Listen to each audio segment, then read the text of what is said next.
Okay, அனைவருக்கும் அஸ்ஸலாமு அலைக்கும் வரஹ்மத்துல்லாஹி வபரகாத்துஹு. வணக்கம். நான் பேசுறது கேக்குதா எல்லாருக்கும்? சார் கேக்குது. Okay, right.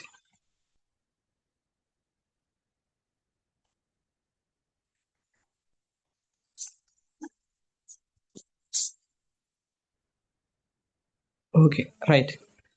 இப்போ நாங்கள் ஸ்டார்ட் பண்ணிக்கொள்வோம். உங்களுக்கு இந்த நான் நினைக்கிற மாதிரில இப்போ பிறகு ஏற்கனவே நீங்கள் மெட்ரிக் மேப் உங்களுக்கு அந்த கிளாஸ் நடந்திருக்கேன்னு மெட்ரிக் மேப் சம்மந்தமான வகுப்பும் நாங்கள ஜிஎஸ் அந்த தரவு தொடர்பான அந்த வகுப்பு ஒன்று நடந்திருக்கு. உங்களுக்கு இப்போதான் பிடிஎஃப்பும் வந்திருக்கு. காரணம் கொஞ்சம் டிலே ஆயிட்டு. இந்த பிடிஎஃப் நீங்க எல்லாரும் பிரிண்ட் பண்ணி வச்சிருப்பீங்கன்னு சொல்லி நினைக்கிறேன். சரிதானே? ஏன்னா நாங்கள் எம்சிக்கு பார்க்குற நேரத்துல கட்டாயம் அந்த பிடிஎஃப் வந்து உங்களோட கையில இருக்கணும். ஏன்னா அந்த பிடிஎஃப்ல தான் நான் சொல்ற விஷயங்கள் என்ன செய்ய போறீங்கன்னு சொன்னா ரெட் கலர் பேனையால நோட் பண்ணிக்கொள்ள போறீங்க. ரெட் கலர் பென் இருந்தா எடுத்து வச்சு கொள்ளுங்க. ரெட் கலர் பேனையால தான் நோட் பண்ணிக்கொள்ள போறீங்க. சரிதானே? ஆல்ரெடி பிரிண்ட் பண்ணினதும் கருப்பு, நீங்களும் நீலத்தாலையும் கருப்பாலையும் எழுதாமலுக்கு அழகா ஒரு ரெட் கலர் பெண்ணால நான் சொல்ற விஷயங்கள் எல்லாம் புரிஞ்சு கொள்ளணும். ரைட்.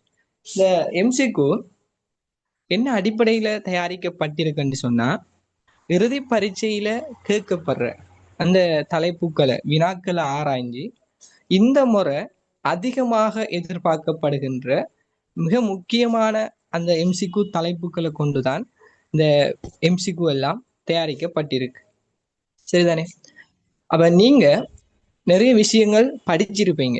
என்ன ஃபைனல் எக்ஸாமுக்குன்னு சொல்லி நிறைய விஷயம் படிச்சிருப்பீங்க. நீங்க படிச்ச விஷயங்களுக்குள்ள இதுல உள்ளடக்கப்பட்டிருக்கிற எம்சி கூட அந்த தலைப்புக்கள், அந்த தலைப்புக்கள்ல இருந்து நீங்க தெளிவா இருக்கிறீங்களா? உதாரணமா இது ஒரு தலைப்பு இருக்குது, பின்னக தரவுன்னு சொன்னா அந்த தலைப்புல என்ன கேள்வி கேட்டாலும் உங்களால செய்யக்கூடியதாக இருக்குமா? அந்த அடிப்படையில் என்ன செய்யணும்னா அதில் இருக்கிற சகல தலைப்புகள்ல உள்ளடக்கின அந்த கேள்விட தலைப்புகளையும் நீங்க ஆயத்தப்படுத்தி வச்சு கொள்ளணும். சரிதானே? முதலாவது உங்களுக்கு நான் ஆரம்பத்திலேயே சொல்லியிருந்தேன். ஜியோகிரபி பாடத்தை பொறுத்த வரையில இந்த ஜியோகிரபிட ஒரு மனுஷனுக்கு உயிர் வாழ்றதுக்கு இதயம் எவ்வளவு முக்கியமோ அதே போலதான் ஜியோகிரபி பாடத்துல நீங்க எடுக்கிறதா இருந்தா எம்சிக்கு பகுதி கட்டாயம் முக்கியம். அந்த எம்சிக்குவை நீங்க எந்த அளவுக்கு திறம்பட சரியா செய்யறீங்களோ உங்களுக்கு அது புள்ளியை நோக்கி கொண்டு செல்லும். எம்சிக்கு, வேர்ல்ட் மேப், மெட்ரிக் மேப் இந்த 3 விஷயத்திலையும் ஃபுல் மார்க்ஸ் எடுக்க பார்க்கணும். சரிதானே? மேக்சிமம் மார்க்ஸ் எடுக்க பார்க்கணும். அதுக்கான முழுமையான வழிகாட்டல் இந்த குழுமத்தினூடாக, இந்த பிரைட் பாத்தினூடாக உங்களுக்கு தரப்படும். யோசிக்க தேவையில்லை. சரிதானே? ரைட். முதலாவது நீங்க முதலாண்டு போற அந்த நேரத்துல முதலாவது போய் செய்யற எக்ஸாம்ல எம்சிக்கு உள்ளடங்கியதாக புவியியல் 1 என்கிற ஒரு வினாப்பத்திரம் உங்களோட கையில கிடைக்கும். அதுல நீங்க திறந்த உடனே இருக்கிற பகுதி செய்முறை புவியியல்ற 10 எம்சிக்கு. இது உங்க எல்லாருக்குமே தெரியும். 10 எம்சிக்யூவையும் நீங்க சரியா செய்ய பார்க்கணும். நான் உங்கள்கிட்ட சொல்லியிருக்கேன், அந்த எம்சிக்யூ நீங்க 10ஐயும் சரியா செய்தீங்கன்னு சொன்னா உங்களோட மனநிலை அந்த இடத்துல மாறும். பேப்பர் ஈஸியா வந்திருக்குன்னு சொல்லி நினைக்க தோணும். பேப்பர் கஷ்டம் இல்லை, நான் படிச்சுட்டு வந்ததெல்லாம் வந்திருக்குது என்கிற ஒரு மனநிலை உருவாகும் அந்த இடத்துல. அதுவே உங்களுக்கு அந்த 10 எம்சிக்யூல 5 தான் தெரியும், 5 கஷ்டமா இருக்குது, எனக்கு தெரியாதுன்னு சொன்னா பின்னால வார பௌதிக புயல்ற எம்சிக்யூ சரி, மானிட புயல்ற எம்சிக்யூ சரி, உங்களுக்கு அது கஷ்டமாக அமைஞ்சிடும். ஏன்னா அது ஈஸியாக இருந்தாலும் கூட உங்களுக்கு அது கஷ்டமா அமைஞ்சிடும். ஏன், ஒரு பதட்டம் ஒன்று உருவாகிரும். அப்ப ஆரம்பத்திலேயே ஒரு பதட்டம் ஒன்று உங்களுக்கு மத்தியில் என்ன செஞ்சிருமெண்டா உருவாகிரும். அப்ப அதையெல்லாம் நாங்க குறைக்கிறதுக்கு தணிக்கிறதுக்காகத்தான் இந்த செய்முறை புவியியல்ற அந்த அந்த எம்சிக்யூ பாட்டை நீங்க திறம்பட கையாளணும். சகல விஷயமும் உங்களுக்கு தெரிஞ்சிருக்கணும். அதான் மெயின்.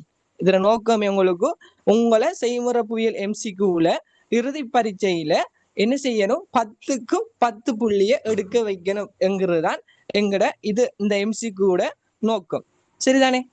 அந்த அடிப்படையில முதலாவது விஷயம் பாருங்க, நீங்க எம்சிக்யூ கேள்விகளை செய்யும் போது ஒரு எம்சிக்யூக்கு 1.5 மணித்தியாலம் செலவழிங்க. சரியானே? 40 எம்சிக்யூ சொன்னா ஒரு எம்சிக்யூக்கு 1.5 நிமிஷம், சாரி 1.5 நிமிஷம் செலவழிங்க. அப்போ ஒரு எம்சிக்யூக்கு 1.5 நிமிஷம் செலவழிச்சா நீங்க 40 எம்சிக்யூக்கும் 1 மணித்தியாலம் செலவழிக்கப்படும். அப்போ 1 மணித்தியாலத்துக்குள்ளதான் நீங்க அந்த 40 எம்சிக்யூவையும் செய்யணும். அப்ப எம்சிக்யூக்கு பிராக்டிஸ் எடுக்கும் போது 1.5 நிமிஷத்தால ஒரு எம்சிக்யூ செய்ய முடியுதா என்று பாருங்க. அந்த எம்சிக்யூ செய்யும் போது ஒரு எம்சிக்யூ செய்யறீங்க, ஃபைனல் எக்ஸாம்ல இருந்துட்டு ஒரு எம்சிக்யூ செய்யறீங்க, அந்த எம்சிக்யூ உங்களுக்கு விளங்கல, ஒரு டவுட், அதுல 3வது விடையா 2வது விட வருமாங்கிற டவுட்ண்டா யோசிங்க, அந்த இடத்துல இருந்து யோசிங்க. 1.5 நிமிஷம் தாண்டிட்டா எது விட வரும், 1ம் 3வது டவுட் ஆயிருக்கு, அது 2யும் விடைக்கு பக்கத்துல ஒரு வட்டம் ஒன்று போட்டுட்டு அடுத்த கேள்விக்கு போங்க. கேள்விக்கும் ஒரு வட்டம் ஒன்று போட்டு வைங்க, கேள்வி இலக்கத்துக்கும் ஒரு வட்டம் ஒன்று போட்டு வைங்க.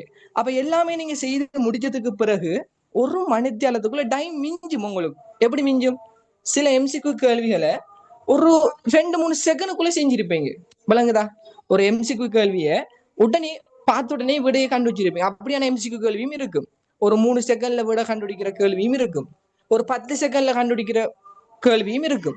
அப்ப அப்படி செய்துட்டு போகும்போது கடைசியா நேரம் மிஞ்சும். அந்த 1 மணித்தியாலத்துக்குள்ளதான் அந்த 40 எம்சிக்கும் செய்யணும்டா நீங்க ஒரு 50 நிமிஷத்துக்குள்ளேயே செய்து முடிச்சிருவீங்க.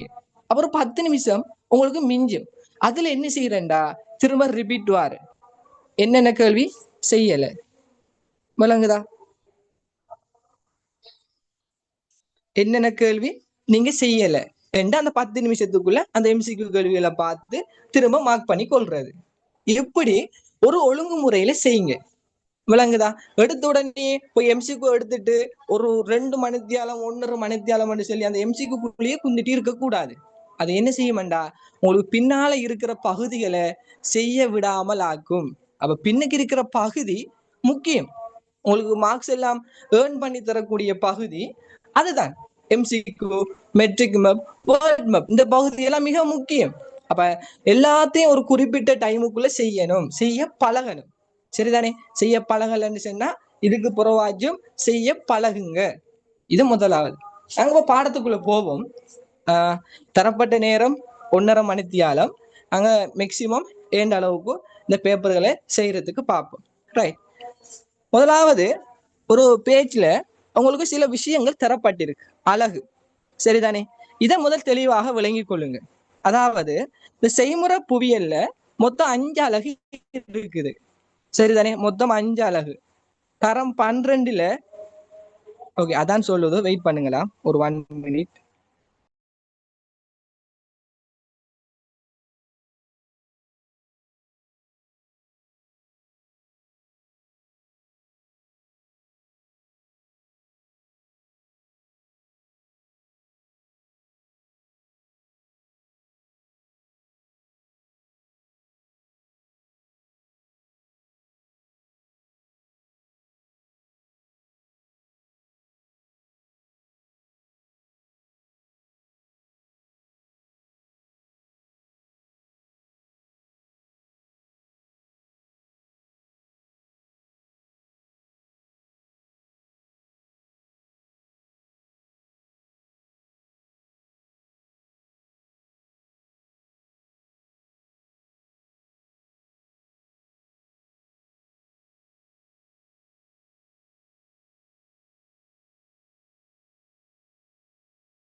Okay, start பண்ணிக்கொள்றேன்.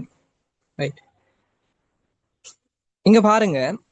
மொத்தம் செய்முறை புவியியலை பொறுத்த வரையில 5 அலகு இருக்குது.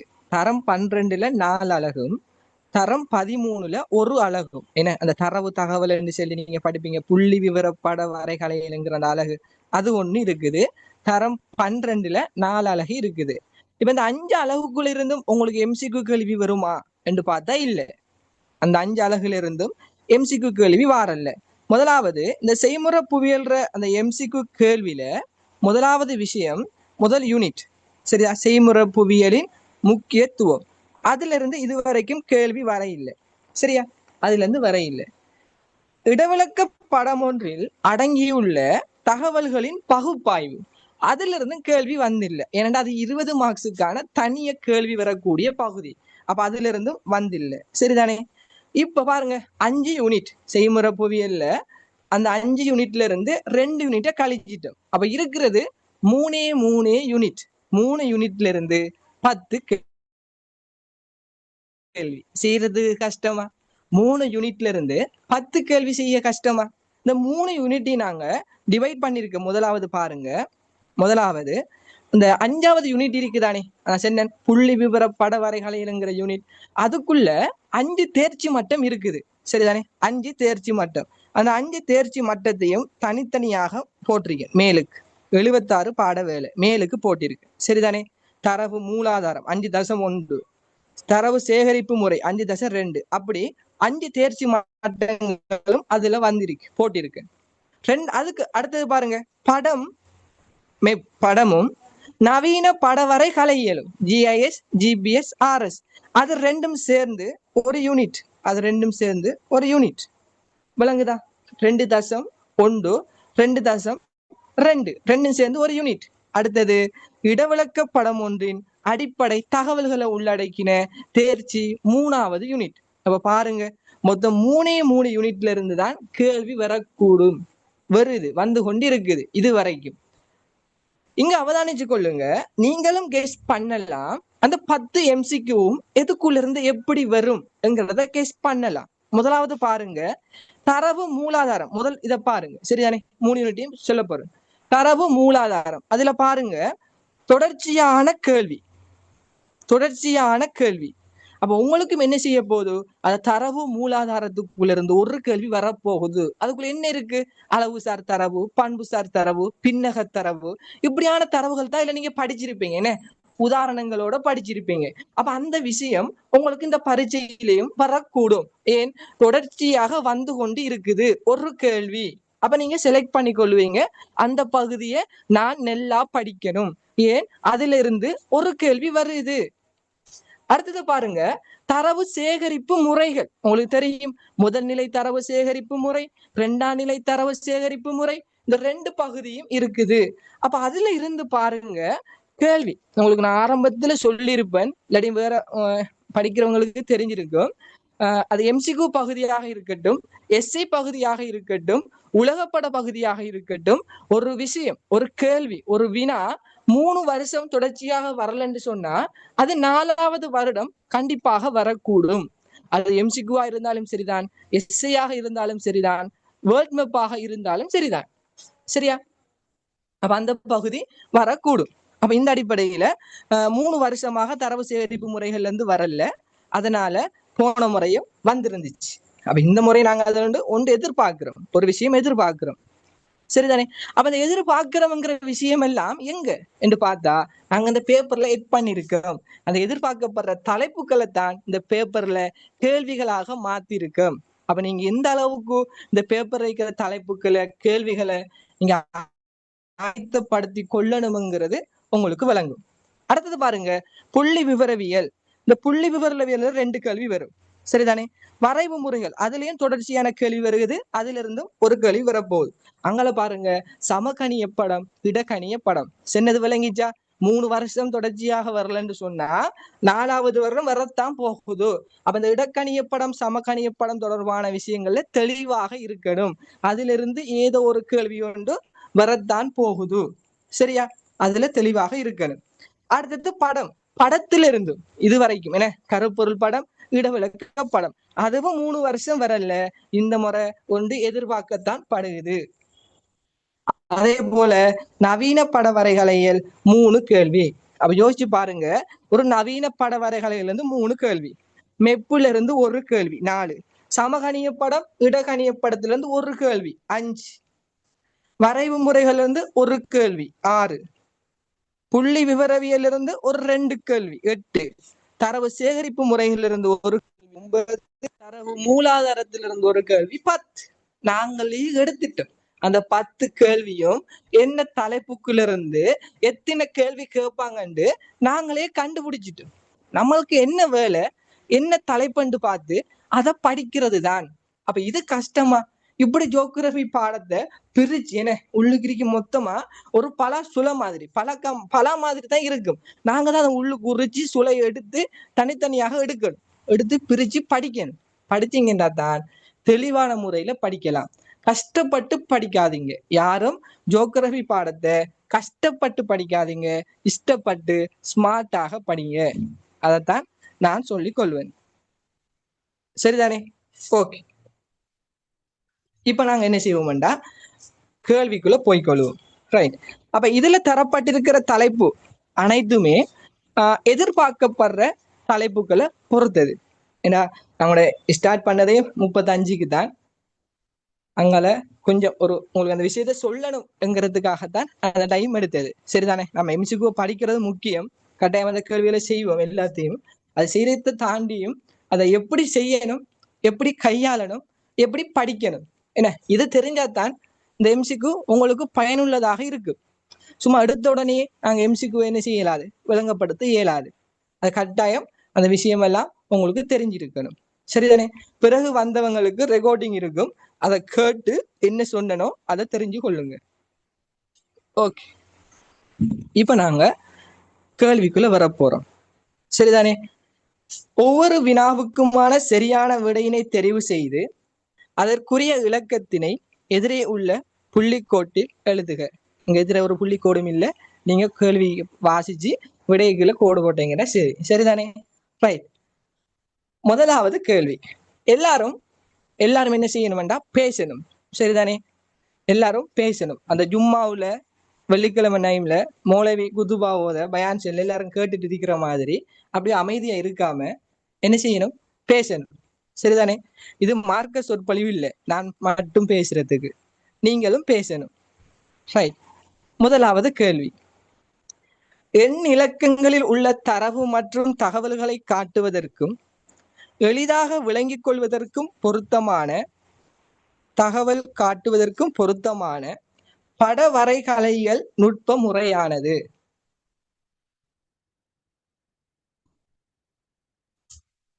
என்ன ஆன்சர்?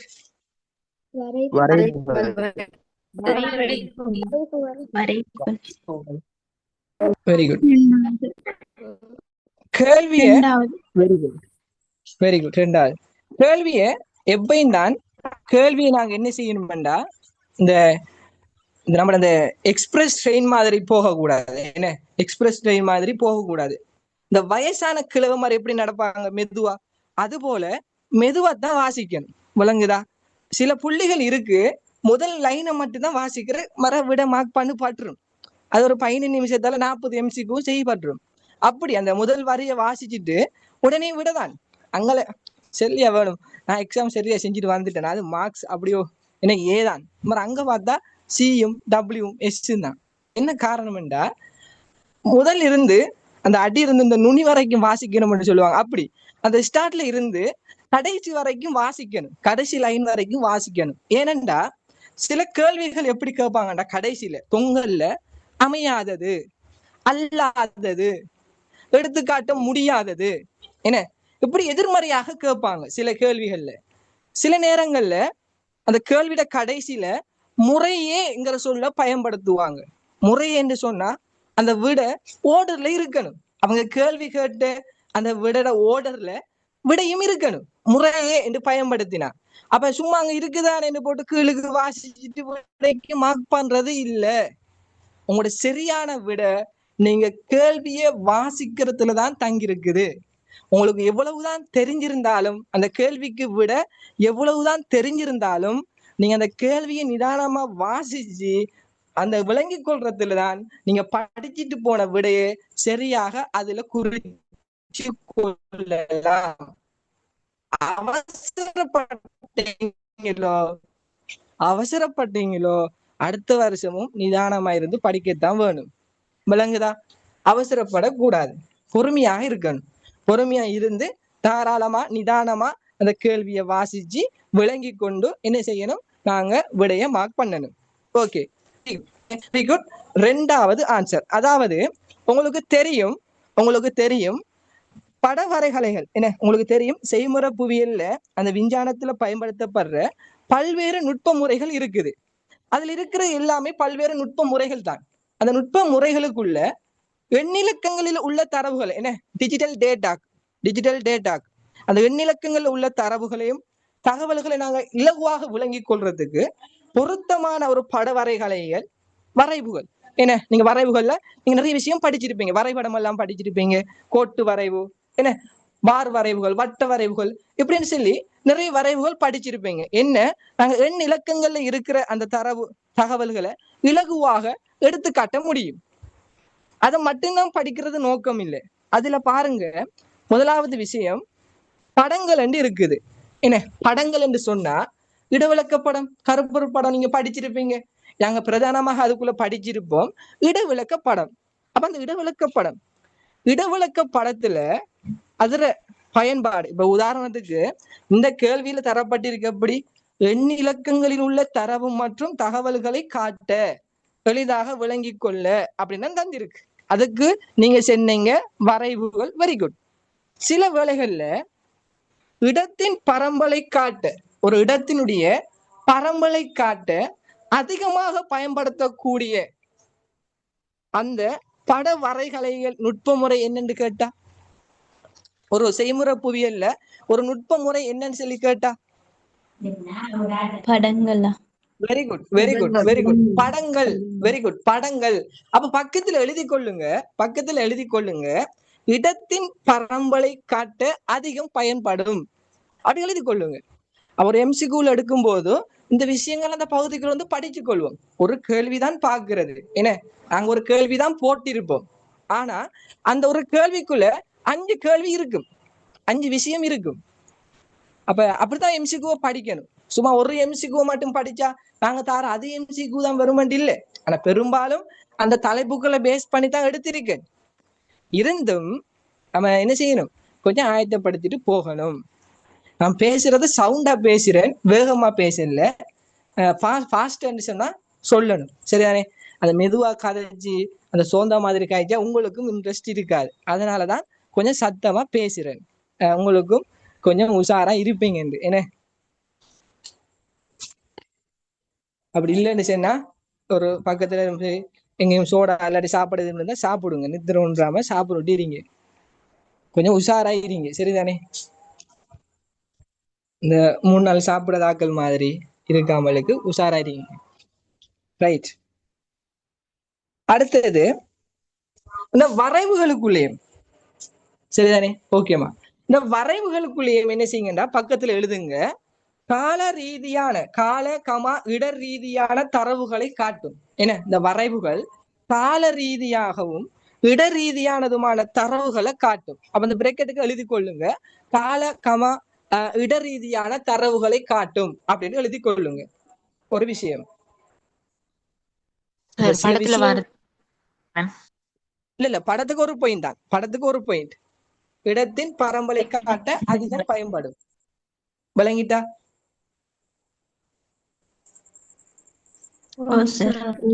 ஓகே. வரைவுகள்ல பிரேக்கெட் பண்ணி எழுதுங்க. அதுல இன்னொரு பாயிண்டும் இருக்குது, கால இடரீதியான தரவுகளை காட்டும், கால ரீதியான இடரீதியான தரவுகளை காட்டும் என்று அதையும் எழுதி கொள்ளுங்க வரைவுகளுக்கு பக்கத்துல. அதுக்குதான் பெரிய பெரிய ஸ்பேஸ் எல்லாம் இருக்குது, அழகா அதுலயே எழுதலாம். அதுக்குதான் ரெட் கலர் பெண்ணியால எழுதுங்கன்னு சொன்னேன். இது எல்லாமே உங்களுக்கு எம்சிக்யூ பெரும்பாலும் கைட் அடிப்படையாக கொண்டுதான் வரும். அதனால கைட்ல இருக்கிற பாயிண்ட்களை வச்சு கொண்டுதான் சொல்றேன், சரிதானே?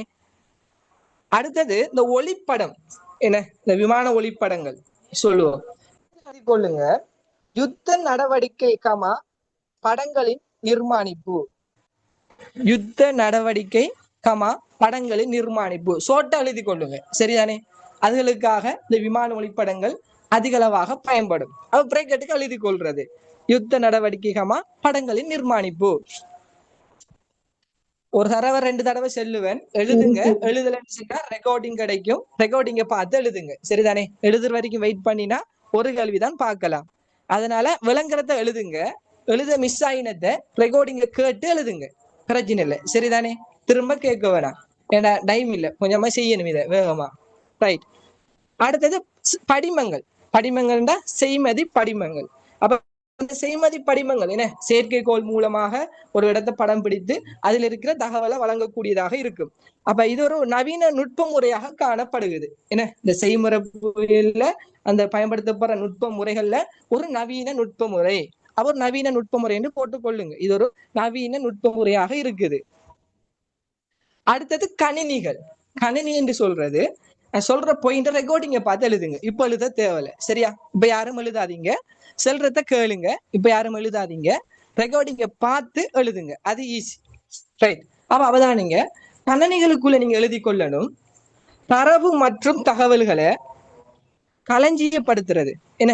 சேவ் பண்றது. ஒரு தரவு தகவல்களை சேமிக்கிறது. அதான் களஞ்சியப்படுத்துறது. இற்றைப்படுத்துறது. அப்டேட் பண்றது. ஒரு விஷயத்தை அப்டேட் பண்றதுக்கும் விவரிக்கிறதுக்கு ஒரு தயாரிக்க வெளியிடுற காட்சிப்படுத்துறதுக்கும் ஒரு சிக்கலான ஒரு செயல்முறைகளுக்கு பயன்படுத்தப்படுறதுதான் இந்த கணினி தொழில்நுட்பம். விளங்கா? அப்ப அதுல நீங்க அப்படி எழுதி கொள்ளுங்க.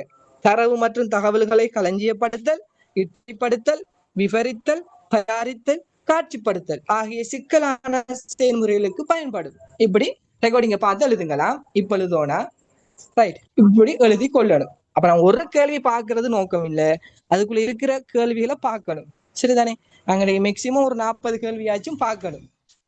ரைட். 2வது கேள்வி.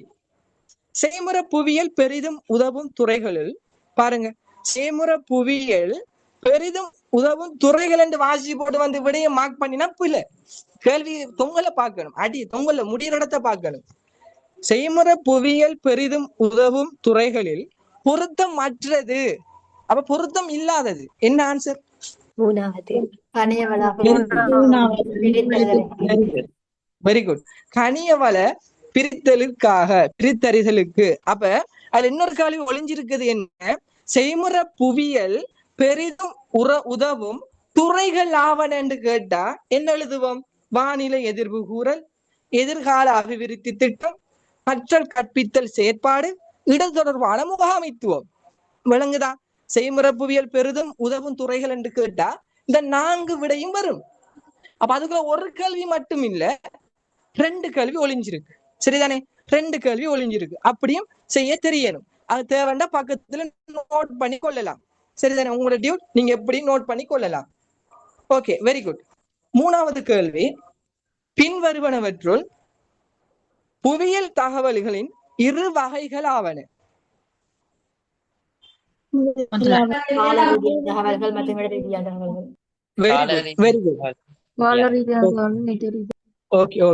விட தெரிஞ்சாலும் செல்லுங்க. சரிதானே? நீங்க மனசை விட்டு வெளியில செல்லும் போதுதான் என்ன செய்யும்டா அது உங்களோட மனசுல பதியும். என்ன? உங்களோட மனசுல பதியும்.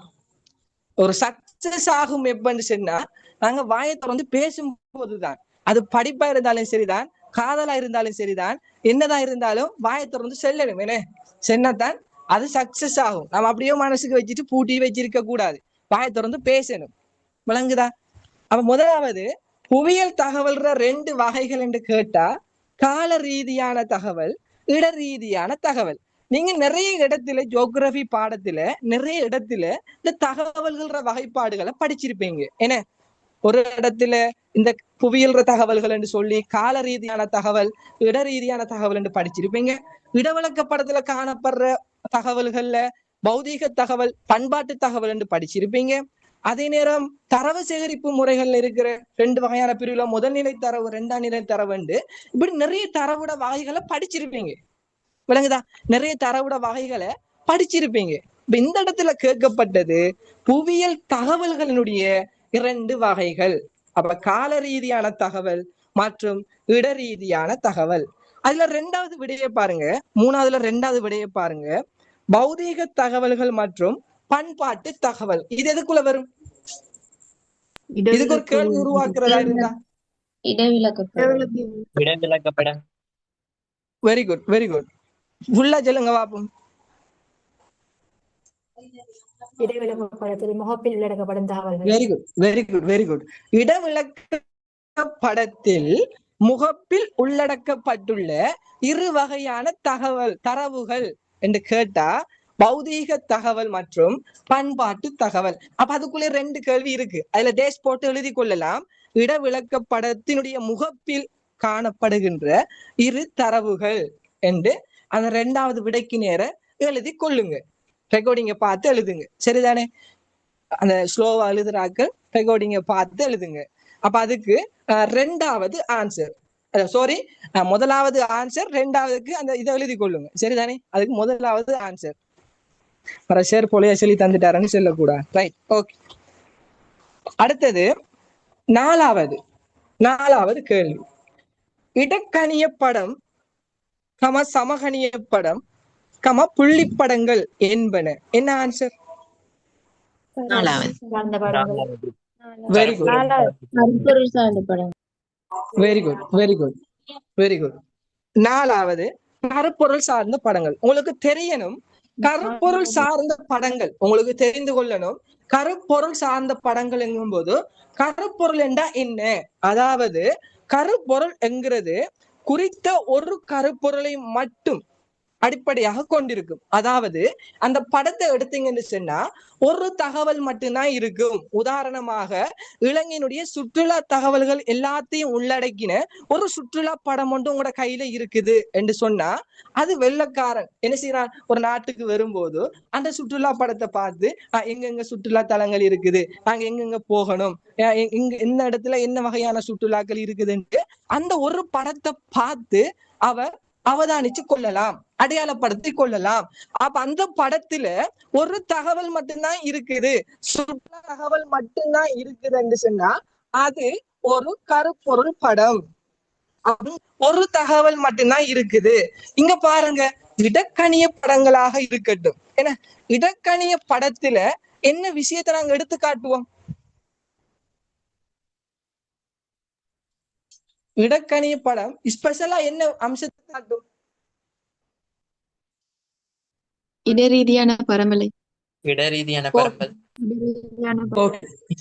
இன்னும் இன்னும் ஸ்பெஷலா இன்னும் பொழித்தொகை அடர்த்திகள். அடர்த்தி அந்த பெரும்பாலும் மிக முக்கியமா இந்த அடர்த்தி என்ன ஒரு அடர்த்திகளை எடுத்து காட்டுறது.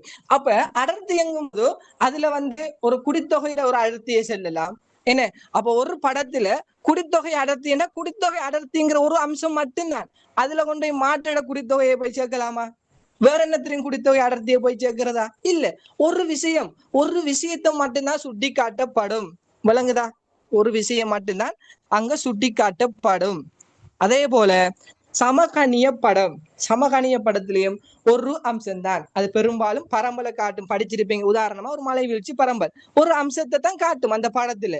அதே போல புள்ளி படங்களும் என்ன, புள்ளி படங்கள்லயும் ஒரு அம்சத்தை தான் எடுத்து காட்டப்படும். ஒரு டைம்ல ஒரு படத்துல ஒரு அம்சம். அப்ப விளங்கி கொள்ளணும், ஒரு கருப்பொருளை மட்டும் கொண்டது கருப்பொருள் சார்ந்த படங்கள். அப்ப இந்த இடக்கணிய படங்களாக இருக்கட்டும், சமகணிய படங்களாக இருக்கட்டும், புள்ளி படங்களாக இருக்கட்டும், இந்த மூணுமே கருப்பொருள் சார்ந்த படங்கள் ஆகும். விளங்குதா? விளங்கி கொள்ளணும். அப்ப இதுல கருப்பொருளுக்கு உதாரணம், ஒரு சோடி உதாரணம் என்று சொல்லி 2021ஆம் ஆண்டு முதலாவது கேள்வியாக கேட்டாங்க. அப்ப இப்படியும் ஒரு கேள்வி கேட்கலாம் என்கிறதுக்காக இந்த தலைப்பிலிருந்து ஒரு கேள்வியை போட்டிருக்கேன். சரிதானே? விளங்கி கொள்ளுங்க. ரைட். அடுத்தது 5வது விஷயம். அப்ப அந்த பாயிண்ட்டுக்குள்ள நீங்க கருப்பொருள் படம் என்னென்று எழுதிட்டு அந்த இடக்கணிய படம், சமகணிய படம், புள்ளி படத்துக்கு ஒவ்வொரு உதாரணத்தை அதுக்குள்ள எழுதி வச்சீங்கன்னா உங்களுக்கு விளங்கும். ஒரு விஷயத்தை தான் எடுத்து காட்டும் என்கிறது விளங்கும். சரிதானே? அப்படி எழுதி கொள்ளுங்க, அது பரவாயில்லை. அடுத்தது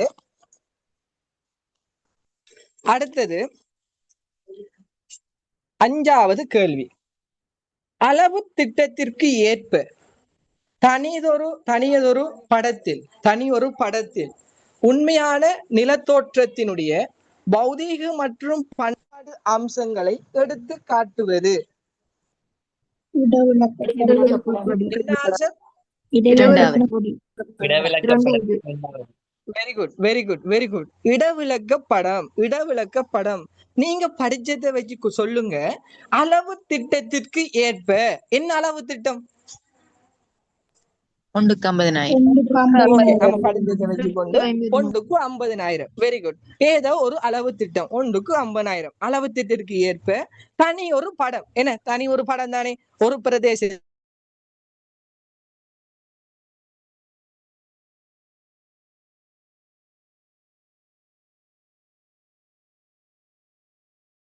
பௌதீக மற்றும் பண்பாட்டு அம்சங்களை.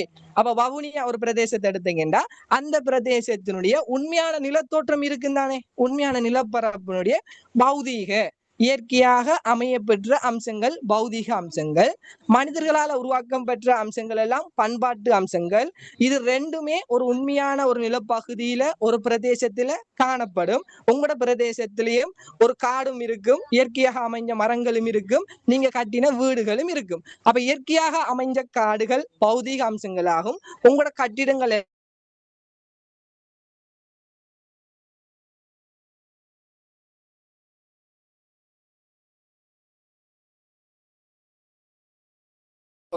அப்ப அதுக்கு நாங்க பயன்படுத்துற பெயர் தான் இடவிலக்க படம். இந்த இடவிலக்க படத்துல தான் என்ன செய்யறாங்கண்டா பௌதீக பண்பாட்டு அம்சங்களை வெளிக்காட்டக்கூடியதாக இருக்கும்.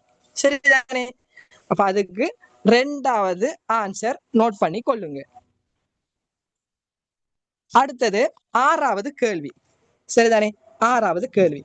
இடவிலக்க படங்களின் பயன்பாடுகள் அல்லாதவை என கருதக்கூடியது.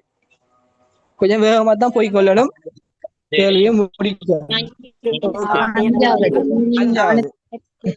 Very good. அப்ப மேலுக்கு இருக்கிற வெரி குட் 5வது ஆன்சர். அப்ப மேலுக்கு இருக்கிற 4மே என்ன? இடவிலக்க படங்களுடைய பயன்பாடு. சார்பு ரீதியான தனி மற்றும் தனி அமைவிடம், பௌதிக பண்பாட்டு அம்சங்களுக்கு இடையிலான தொடர்பு, ஒரு நாட்டினுடைய அபிவிருத்தி திட்டம், பௌதிக அம்சங்களுக்கு இடையிலான தொடர்புகள். அப்ப இதெல்லாம் என்ன? ஒரு இடவிலக்க படத்தினுடைய பயன். முதல் 4ம் கடைசியா இருக்கிறது பயன்பாடு அல்லாதது. அப்ப அதுல 2 கேள்வி இருக்குது. பயன்பாடுன்னு கேட்டாலும் அதுக்குள்ள விட இருக்குது. சரிதானே? விளங்கி கொள்ளணும். Okay, very good. அடுத்தது 7வது. அண்மை காலமாக இலங்கையின் விவசாய நில அபிவிருத்திக்காக பயன்படுத்தப்படும் அளவு திட்டம். 1,10,000. Very good. 1க்கு 10,000. Very good. சரிதானே? 1க்கு 50,000 அது வளமையானது. 1க்கு 10,000 தான் என்னன்னு சொன்னா ஒரு நாட்டினுடைய ஒரு பிரதேசத்தினுடைய ஒரு அபிவிருத்தி திட்டமிடல் செயற்பாடுகளை தயாரிக்கிறதுக்காக இவ்வாறான அளவு திட்ட பயன்களை தான் நாட்டில பயன்படுத்தி கொள்றாங்க. உதாரணமாக இந்த இளைஞருடைய விவசாய நில அபிவிருத்திக்காக இந்த 1க்கு 10,000 அளவு திட்டம்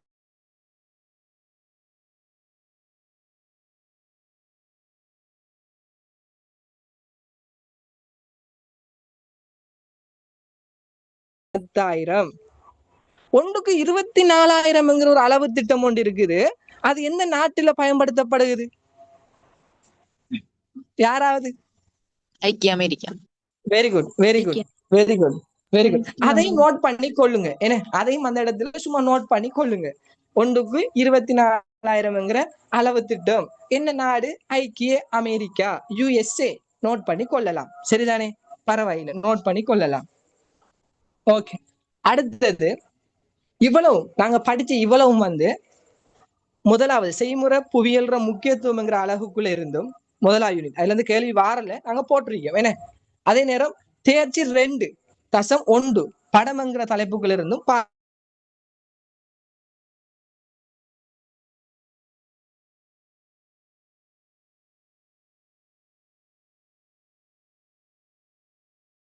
பார்க்க போறோம். அவதானிச்சு கொள்ளுங்க.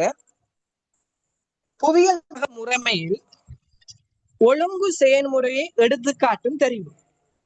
உங்களுக்கு தெரியும் okay very good very good. அஞ்சாவது என்ன? Very good. உங்களுக்கு தெரியும் GIS புவியியல் தகவல் முறைமை. நீங்க படிச்சுட்டு போவீங்க, நீங்க எக்ஸாமுக்கு படிச்சுட்டு போவீங்க GIS GPS RS தான் படிச்சுட்டு போவீங்க. அங்க கேள்வியில வரும் GIS என்று வராது, புவியியல் தகவல் முறைமை என்று தான் வரும். சில வேளைகள்ல கேள்வியில புவியியல் தகவல் முறைமைக்கு பக்கத்துல GIS போடலாம், பிரேக்கெட்டுக்கு போட்டு தரலாம். சில வேளைகள்ல போடலன்னு சென்றாலும் விளங்கி கொள்ளணும், GISங்கிறது புவியியல் தகவல் முறைமை. அந்த புவியியல் தகவல் முறைமையில ஒரு ஒழுங்கு செயல்முறைய கேட்பாங்க, விளங்குதா? ஒரு ஒழுங்கு செயல்முறைய கேட்பாங்க. கேட்டா அஞ்சாவது விட முதலாவது GIS என்கிறது ஒரு சாஃப்ட்வேர், ஒரு மென்பொருள். என்ன? ஒரு சாஃப்ட்வேர், சரிதானே? அதை நாங்க கம்ப்யூட்டர்ல, நீங்க வலைமையா கம்ப்யூட்டர்ல பாவிப்பீங்க தானே, ஒரு பவர் பாயிண்ட், ஒரு எக்ஸல், ஒரு வேர்ட் மாதிரி ஒரு சாஃப்ட்வேர் GISங்கிறது. அத கம்ப்யூட்டர்ல என்ன செய்வீங்க? இன்ஸ்டால் பண்ணி பயன்படுத்துவீங்க. அந்த GIS அந்த செயற்பாடு, அந்த செயல்முறை எப்படி இருக்குது ஒரு ஓர்டர்ல சொல்லணும். முதலாவது தரவு உள்ளீடு, தரவுகளை உள்ளீடு செய்யும். என்ன? ஏதாவது ஒரு தரவு மூலாதாரத்துல இருந்து எடுக்கின்ற தரவுகளை, அந்த தரவை கணினிக்குள்ள நாங்க தரவை உள்ளீடு செய்யறோம், திரும்ப தேக்கி வைக்கிறோம். அப்ப அதுல எழுதி கொள்ளுங்க, அதாவது ரெக்கார்டிங்க பார்த்து எழுதுங்க. அதுல சில சொற்பதங்களை சொல்லி தருவேன், எழுதி கொள்ளலாம். தரவு உள்ளீடு என்று சொல்றது இடம் சார்ந்த தரவுகள், அதுகளை நாங்க என்ன செய்யறது? பெற்றுக்கொள்றது. இந்த தேக்கி வைத்தல், MCQல தேக்கி வைத்தல் என்னன்னு தரலாம், சேமித்தல் என்ன? தேக்கி வைத்தல் அல்லது சேமித்தல், ரெண்டு சொற்பதங்களும் பயன்படுத்தல். அடுத்தது மூணாவது, இதெல்லாம் ஓடலாம். தரவை உள்ளுக்கு உள்வாங்குது, அதை பெஸ்ட்டுக்கு சேவ் பண்ணுது. அதுக்கு பிறகு இற்றைப்படுத்தல். நல்லா வழங்கிக் கொள்ளுங்க. இந்த மூணாவது பாயிண்ட் சில வேளைகள்ல வரும், சில வேளைகள்ல விடையில வராது. என்ன காரணம் என்றா, இற்றைப்படுத்தல் என்று சொல்றது அப்டேட் பண்றது. இப்ப ஒரு விஷயத்தை நீங்க இப்பதான் தயாரிக்க போறீங்க, புதுசா உருவாக்க போறீங்கன்னு சொன்னா அதுக்கு அப்டேட் இருக்குமா? இருக்காது. இற்றைப்படுத்தல்ங்கிறது இருக்காது. ஆல்ரெடி செய்து வைத்த ஒரு விஷயத்த நீங்க புதுப்பிக்க போறீங்கன்னு சொன்னாதான் இற்றைப்படுத்தல்ங்கிறது வரும், அப்டேட் பண்றதுங்கிறது வரும். ஒரு விஷயத்த அப்பதான் செய்ய போறீங்க, அப்பதான் அதை கிரியேட் பண்ண போறீங்கன்னு சொன்னா அதுக்கு இற்றைப்படுத்தல் வராது, சரிதானே? அப்ப சில வேளைகள் அது வரும், சில இடத்துல வராமலும் விடும். அதை நான் போட்டிருக்கேன், சரிதானே? தரவு உள்ளீடு, தேக்கி வைத்தல், இற்றைப்படுத்தல். அப்ப என்ன செய்யணும்? தரவு உள்ளீடு செஞ்சாச்சு, GIS சேமிச்சாச்சு, சேவ் பண்ணியாச்சு. இப்ப நாங்க என்ன செய்யறோம்? அதை கையாளுறோம், பாவிக்க போறோம். அதை என்னன்னு சொல்லி செய்ய போறோம், செய்ய ஸ்டார்ட் பண்ண போறோம். கையாள்றது. அப்ப கையாள்றதுக்கு நாங்க நிறைய சொல்ல பயன்படுத்தலாம். நிர்வகித்தல் என்று பயன்படுத்தலாம், ஒழுங்குபடுத்துறது என்று பயன்படுத்தலாம், முகாமை செய்யற என்று பயன்படுத்தலாம். இப்படி நிறைய சொற்பதங்களை பயன்படுத்தலாம். அதே போல பகுப்பாய்வு செய்யறது. என்ன? அந்த விஷயங்களை நாங்க பகுப்பாய்வு செய்து கடைசியாக வெளியிடுறோம், காட்சிப்படுத்துறோம். அப்ப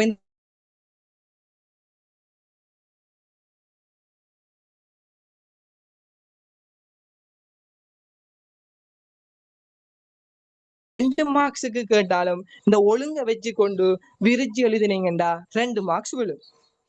அப்ப இந்த ஒழுங்க பாடமாக்கி கொள்ளுங்க, ஓர்டர்ல பாடமாக்கி கொள்ளுங்க. சம்டைம் இற்றைப்படுத்தல் வராம மத்ததெல்லாம் வரும், அதனால ஒரு ஓர்டர்ல பாடமாக்கி கொள்ளுங்க, அதான் முக்கியம். Right, okay.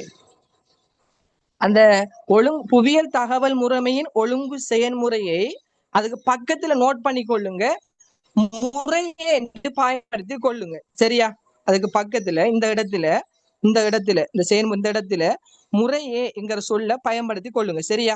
முறையே எடுத்துக்காட்டும் தெரிவு யாது என்கிற அந்த சொல்ல பயன்படுத்தி கொள்ளுங்க, எழுதி கொள்ளுங்க, முறையே எழுதி கொள்ளுங்க.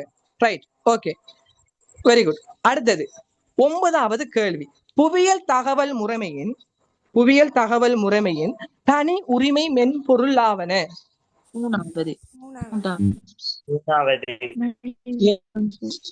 Very good. என்னண்டா, என்ன கேள்வி என்றா 2023 ஆண்டு 2023 ஆண்டு நீங்க ஜிஐஎஸ்ல சொற்பியார் அந்த மென்பொருள் பகுதிக்குள்ள நீங்க படிச்சிருப்பீங்க.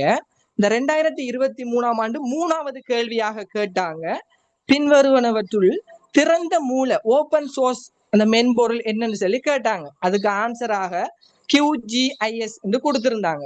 ஓகே, அப்ப ஓப்பன் மூல மென்பொருள் அதாவது திறந்த மூல மென்பொருள் QGIS என்றா பொருத்தமற்ற அந்த 4 விடையும் எந்த பிரிவுக்குள்ள வரும்?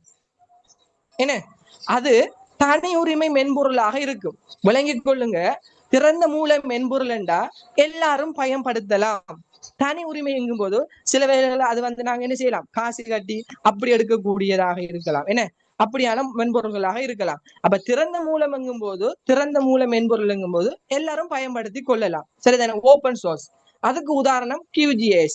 அப்ப அதுக்குள்ள என்ன வரும் என்கிறது உங்களுக்கு தெரிஞ்சிருக்கணும். ஏதாவது ஒண்ணு தெரிஞ்சிருக்கணும். இப்ப உதாரணத்துக்கு ஓபன் சோர்ஸ் திறந்த மூல மென்பொருள் என்றா QGIS, கிராஸ் GIS, ஜியோ சேவர், சகா GIS, ILWIS என்று சொல்லி உண்டு. அப்ப இதெல்லாம் திறந்த மூல மென்பொருள். இதை தாண்டி வர மற்றது எல்லாம் நீங்க தனி உரிமை மென்பொருளாக எடுத்து கொள்ளலாம். சரிதானே? அந்த விஷயத்த ரெக்கார்டிங்க பார்த்து நோட் பண்ணி கொள்ளுங்க. இந்த தனி உரிமை மென்பொருளுக்குள்ள MapInfo, Global Mapper, ArcGIS, Google Earth, Intergraph உண்டு, அது இன்டர்கிராஃப், ITRISI என்று போட்டு உண்டு. இப்படி நிறைய இருக்கு. சரிதானே? உதாரணங்கள் சொல்லிக்கொண்டே போகலாம். நான் சொன்ன உதாரணங்களை ரெக்கார்டிங்க பார்த்து நோட் பண்ணி கொள்ளலாம். சரிதானே? ஓகே, அடுத்தது 10வது புவியியல் அம்சங்களுடன் தொடர்பான தரவுகளை ஆள்கூறுகளில் எடுத்து காட்டுவது. ஒரு கோஆர்டினேட் மூலம் என்ன எடுத்து காட்டக்கூடியது என்னன்னு கேட்கிறாங்க. Very good, very good. 2வது வெரி குட், இடம்சார் தரவு. வெரி குட், சரிதானே? இடம்சார் தரவு. இப்ப வழங்கிக் கொள்ளுங்க, இந்த GISல GISின் தரவுகளின் 2 வகைப்பாடுகளும் என்னென்ன?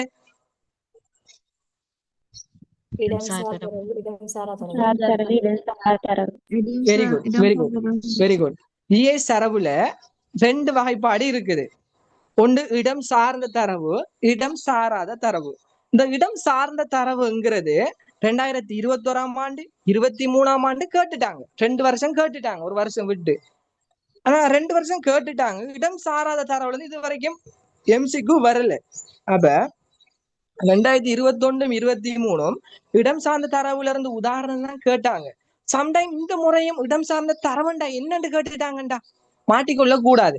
என்ன, அப்ப அதுக்குரிய கேள்விதான் அது. அப்ப அதுக்குள்ள நாங்க உதாரணங்களும் பார்க்க வேண்டி இருக்குது.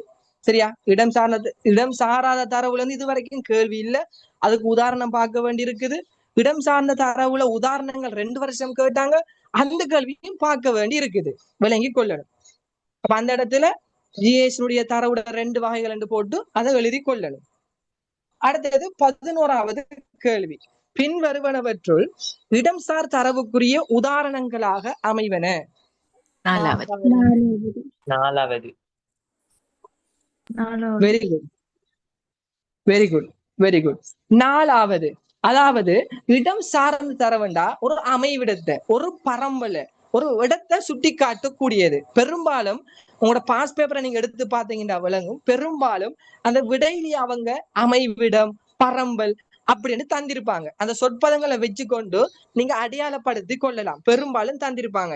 அந்த ஃபைனல் எக்ஸாம்ல எப்படி தருவாங்களோ அதை அடிப்படையாக வச்சுதான் நாங்களும் பேப்பரை தயாரிச்சிருக்கோம். பாருங்க, பயிர்களின் பரம்பல், நாடொன்றின் அமைவிடம், நதிகளின் பரம்பல். அப்ப ஒரு இடத்தை, ஒரு பிரதேசத்தை, ஒரு பகுதியை ஒரு சுட்டி காட்டுதா இல்லையா, அமைவிடம், பரம்பல் இப்படின்னு சொல்லி ஒரு இடத்தை சுட்டி காட்டி வருகுதுன்னு சொன்னா இடம் சார்ந்த தரவு. அதுக்கு ஒப்போசிட்டானதுதான், அதுக்கு எதிரானதுதான் இடம் சாராத தரவு. பின்வருவனவற்றுள் பின்வருவனவற்றில் புவியியல் தகவல் முறைமையில் பயன்படுத்தப்படும் இடம் சாரா தரவுகளுக்கு உதாரணங்களாக எடுத்து காட்டுவது.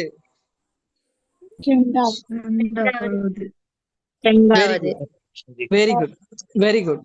2வது வெரி குட். என்ன பாருங்க, நீரின் தரம், நாடொன்றின் குடித்தொகை, வீதிகளின் நீதம். நல்லா வழங்கிக் கொள்ளுங்க.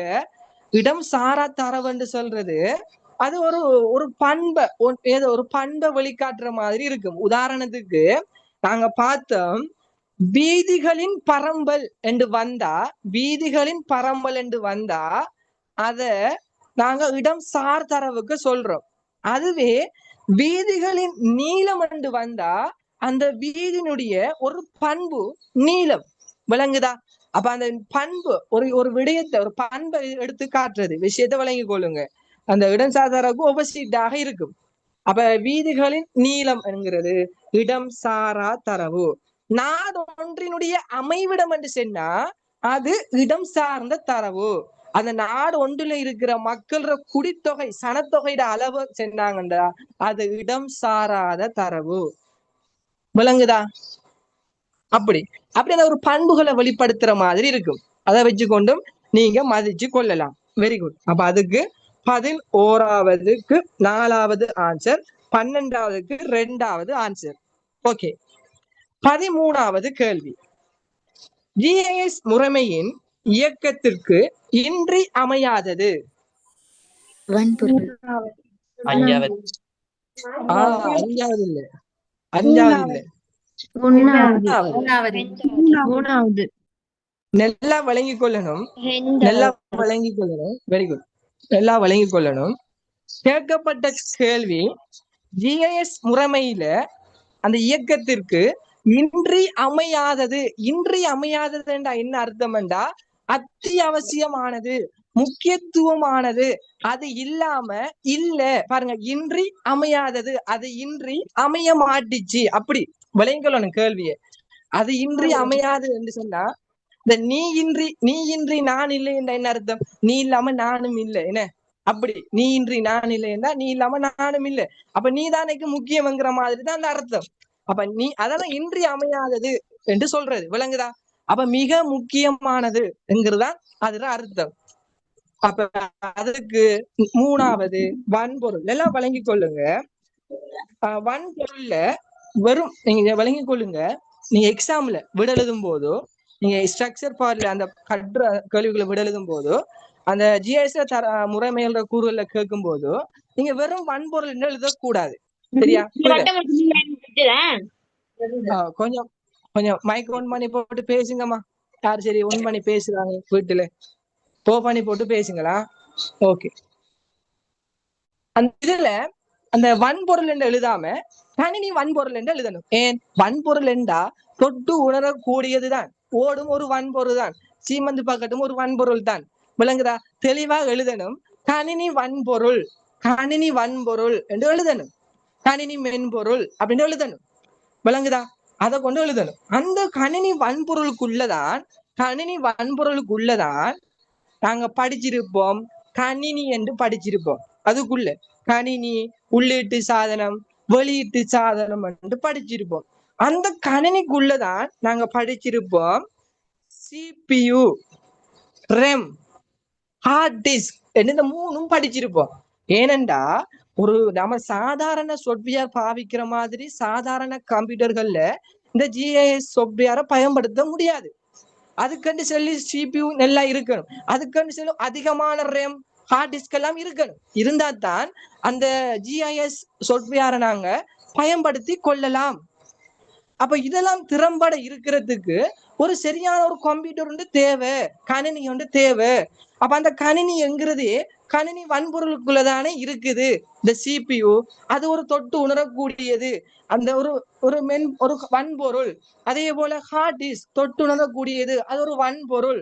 அடுத்தது RAM, அது ஒரு தொட்டு உணரக்கூடிய வன்பொருள். இப்படி வன்பொருள் எல்லாம் இந்த கணினி என்கிற பிரிவுக்குள்ள வருது. அந்த கணினி என்கிறது கணினி வன்பொருளுக்குள்ள இருக்குது. ஆகவே இந்த வன்பொருள் என்கிறது ஒரு ஜிஐஎஸ்க்கு, ஒரு இயக்கத்திற்கு இன்றி அமையாத ஒரு முக்கியமான காரணியாக இருக்குது. விளங்குதா? விளங்கிட்டா? அப்ப கேள்வி வந்தா பிழை எடுக்க கூடாது. ஓகே. அடுத்தது 16வது கேள்வி. புவியியல் தகவல் முறைமைகளில் தரவுகளை களஞ்சியப்படுத்துற, சேகரிக்கிற 2 வடிவங்கள்.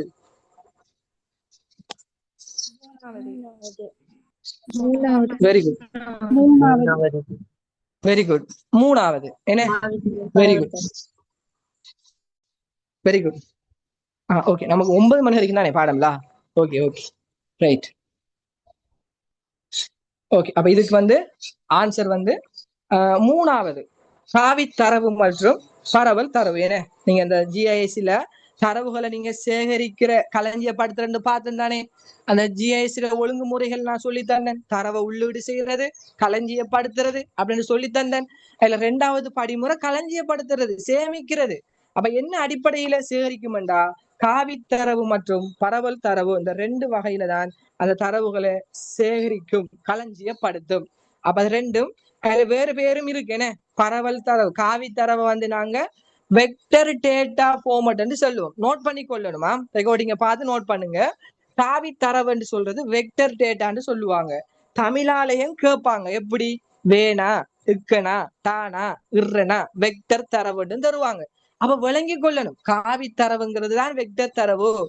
அதே போல பரவல் தரவு என்ன? நெய்யறி தரவு படிச்சிருப்பீங்க. ராஸ்டர் டேட்டா, ராஸ்டர் ராவணா, இஸ்ஸனா, தானா, இர்றனான்னு தருவாங்க. அப்ப விளங்கி கொள்ளணும், இதெல்லாம் நோட் பண்ணி கொள்ளணும். ராஸ்டர் தரவு அப்படின்னு தருவாங்க, சரிதானே? அப்ப அதுகளை தெரிஞ்சிருக்கணும். அப்ப நோட் பண்ணி கொள்ளுங்க. அதுக்கு 3வது விஷயம். Right, okay. 15வது கேள்வி. இதெல்லாம் உங்களுக்கு தெரிஞ்ச கேள்விதான், சின்ன சின்ன கேள்விதான். ஆனா பிள்ளைகள் கஷ்டப்பட்டு கஷ்டமான கேள்விகளை படிச்சுட்டு போகும், ஈஸியான கேள்விகளை மிஸ் பண்ணிடும். அப்ப நாங்க ஈஸியான கேள்வி, வரக்கூடிய கேள்வியில முழுமையா தங்களை ஆயத்தப்படுத்தி கொள்ளணும். அப்பதான் ஒரு சிறந்த ஒரு புள்ளி உங்களால அதுல பெற்றுக்கொள்ள முடியும். ரைட், 15வது கேள்வி. புவியியல் தகவல் முறைமையின் காவி தரவு மாதிரி அடிப்படையாக கொண்டமைந்தது.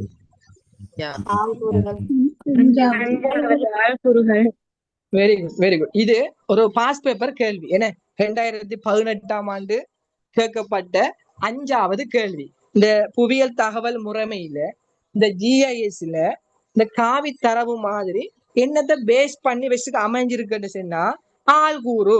ஆள்கூறுங்கும் போது XY கோடுகளை அடிப்படையாக கொண்டுதான் இந்த தொழில்நுட்பம் பயன்படுத்தப்படுகிறது. XY கோடுகளை அடிப்படையாக கொண்டுதான் இந்த தொழில்நுட்பம் பயன்படுத்தப்படுகிறது. நீங்க படிச்சிருப்பீங்க, XY கோடுகளை கொண்டுதான் என்ன செய்யப்படுகிறது, அதுல புள்ளிகளாக காட்டுவாங்க, கோடுகளாக காட்டுவாங்க, ஒரு பல்கோணிய ஒரு பரப்பாக காட்டுவாங்க.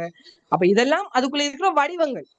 ஒரு காவி தரவுல அந்த XY ஆள்கூறுகளுக்குள்ளதான் அந்த ஆள்கூறு, அந்த அடிப்படையில தான் XY கோடுகளை அடிப்படையாக கொண்ட இந்த தொழில்நுட்பத்துக்கு உள்ளதான் என்ன செய்யறாங்கன்னு சொன்னா, கோடுகளாகவும் புள்ளிகளாகவும் பரப்புகளாகவும் பயன்படுத்தப்படுகிறது. அப்ப இந்த கோடுகளாகவும் புள்ளிகளாகவும் பரப்புகளாகவும் பயன்படுத்துறதுக்கு எல்லாத்துக்குமே அடிப்படையாக அமைஞ்சது என்னண்டா, இந்த XYங்கிற ஆள்கூறு. விளங்குதா? அந்த XYங்கிற ஆள்கூறை தான் சொல்றாங்க. அந்த ஆள்கூறுகள் அதான் அடிப்படையாக அமைஞ்சிருக்கு. அப்ப 15வதுக்கு 5வது ஆன்சர். சிலாக்கள் பல்கோணி, கோடு, புள்ளிகள் எல்லாம் மார்க் பண்ணுவாங்க. இது பாஸ் பேப்பர் கேள்வி, இது வரைக்கும் விரல்ல கவனமாக இருக்கணும். ஏனென்றா ஒரு MCQ கேள்வியை பொறுத்தவரையில பிள்ளைகள் கடந்த காலத்துல 2019 பழைய புதிய பாடத்திட்டம் 2019, அதுக்கு முதல் பழைய பாடத்திட்டம் 2011 இருந்து பாருங்களேன், உங்களோட கையில பாஸ் பேப்பர் இருக்கும்.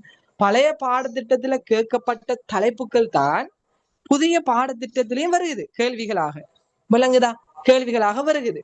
அப்ப அந்த ஒரு டெக்னிக், அந்த ஒரு விஷயத்தை வச்சுக்கொண்டுதான் நிறைய கேள்விகள் பழசில இருந்து புதுசுக்கு போடுறாங்க. அப்ப அந்த கேள்விகளை நாங்க வராத பகுதிகளில இருந்து ஆயத்தப்படுத்தணும். அந்த நோக்கத்துல தான் இப்படி ஒரு கேள்வி போடுபட்டிருக்கு. Right, okay.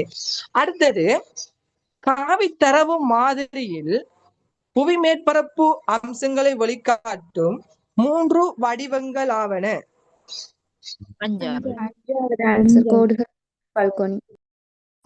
Very good, very good. பாருங்க, காவி தரவு மாதிரியில புவியுடைய மேற்பரப்பு அம்சங்களை வெளிக்காட்டுற 3 வடிவங்கள். இதுலதான் நாங்க முன்னால பார்த்த அந்த ஆன்சர் வரப்போகுது. என்ன? கோடுகள், புள்ளிகள், பல்கோணிகள்.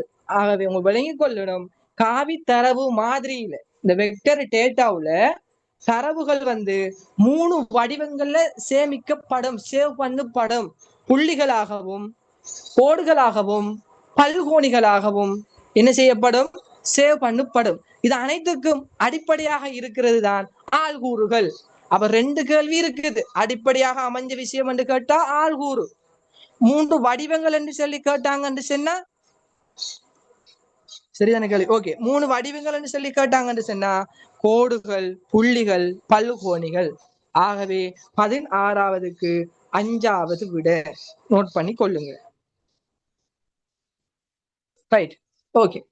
அடுத்தது 17வது காவித்தரவு மாதிரியில் கோடுகள், புள்ளிகள் மற்றும் பல்கோணிகள் ஊடாக முறையே எடுத்து காட்டப்படுபவை. என்ன ஆன்சர்? 4வது. Very good, very good. உதாரணங்கள் கேட்கும் போது பெரும்பாலும் கைடுகளை அடிப்படையாக கொண்ட உதாரணங்களையும் கேட்கலாம். அதை வச்சு கொண்டுதான் போட்டது. உங்களுக்கு தெரியும், கேள்வியை வாசிக்கணும். கோடுகள், புள்ளிகள், பல்கோணிகள் ஊடாக முறையே. இங்க முறைங்கிற சொல் பயன்படுத்தியிருக்காங்கன்னு சொன்னா கேள்வியில முதலாவது கேட்கப்பட்டது கோடுகள். அப்ப விடையிலையும் முதலாவது இருக்கணும் கோடுகளால எடுத்து காட்டப்படுற அந்த அம்சம். அப்ப பாக்குறீங்க, முதலாவது கோடுகளால எடுத்து காட்டப்படுறது வீதிகள் இருக்குது. 2வது பாக்குறோம் புள்ளிகள். அப்ப புள்ளிகளால் எடுத்து காட்டப்படுறது ஒரு கிணறு. 3வது பாக்குறீங்க பல்கோணியினூடாக எடுத்து காட்டப்படுறது நீர்த்தேக்கம். அப்ப கைட்ல கோடுகள் என்று சொல்லி போட்டு வீதிகள், நதிகள், கால்வாய்கள் என்று போட்டிருக்காங்க. புள்ளிகள் என்று போட்டு கட்டடங்கள், கிணறுகள் என்று போட்டிருக்காங்க. அதை ஒரு பல்கோணி, ஒரு பரப்பு, ஒரு வளையம் என்று போட்டு நீர்த்தேக்கம், பயிர்நில பகுதிகள் என்று போட்டிருக்காங்க. அப்ப அந்த உதாரணங்களையும் அந்த இடத்துல நோட் பண்ணி வச்சு படிக்கணும். விளங்குதா? நாங்க தந்த உதாரணம் தான் வெறுமண்டி இல்லையே, இந்த கேள்வியோட அமைப்பை போட்டிருக்கு. அப்ப அதுக்குரிய உதாரணம் கைட்ல இருக்கு, நான் சொல்லியிருக்கேன். ரெக்கார்டிங்க பார்த்து எழுதி படிக்கணும். சரிதானே? அப்ப இதுல தரப்பட்டிருக்க அவ்வளவுமே பிரதானமான கேள்வி கேட்கக்கூடிய தலைப்புகள். அப்ப அதை விளங்கி கொள்ளணும். Right, okay, very good. அடுத்தது 18வது கேள்வி. அப்ப 17க்கு 4வது ஆன்சர். ஓகே, 18வது கேள்வி பட மூலங்கள், அதை சொல்லுவோம் பிக்சல்ஸ். நாங்க இதுவும் வந்துச்சோம், தெரியல வரல. பிக்சல்ஸ் என்ற எண் பெருமானம் வழங்கப்படுவது.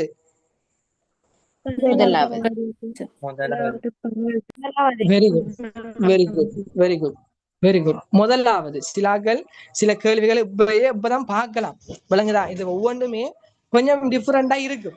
நல்லா செய்யறதுக்கு இலகுவாகவும் இருக்கும், கொஞ்சம் வித்தியாசமாகவும் இருக்கும். நீங்க படிச்சிருப்பீங்க, காவி தரவு முடிஞ்சு. இது பரவல் தரவு, ராஸ்டர் டேட்டா. என்ன அந்த ராஸ்டர் டேட்டாவுல சதுரம் சதுரமாக போட்டு படிச்சிருப்பீங்க. என்ன பிக்சல்ஸ், ஒரு பாக்ஸ், அந்த சதுரங்களை சொல்லுவாங்க. என்ன இப்ப நீங்க ஒரு பாக்ஸ் மாதிரி எல்லாம் போட்டு படிச்சிருப்பீங்க, நிரல்களாகவும் நிறைகளாகவும் போட்டு அதுக்குள்ள அம்சங்களை எடுத்து காட்டும்னு சொல்லி படிச்சிருப்பீங்க. இப்படி பாக்ஸ் எல்லாம் போட்டு படிச்சிருப்பீங்க.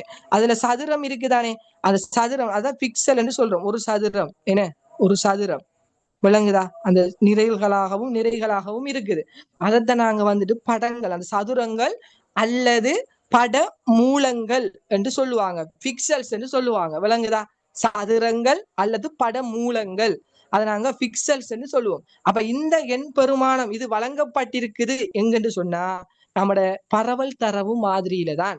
அப்ப இதை விளங்கி கொள்ளணும், இந்த கேள்வியை விளங்கி கொள்ளணும். அதை பாடமாக்கினா சரி, விட கேள்வி வந்தா மார்க் பண்ணி போட்டு வாரதுதான். ஏன்னா காவி தரவுல இருந்துதானே 2018 பழைய பாடத்திட்டத்துல கேட்டாங்க. அப்ப புதுசுல இன்னும் வரல, அப்ப இதுலயும் இன்னும் வரல, இந்த தரவுகளுக்குள்ள இருந்து இன்னும் வரல. அப்ப சம்டைம் கேட்கலாம். என்ன அப்ப அதுக்காண்டிதான் நாங்க இதுல தந்திருக்கோம். Right, okay.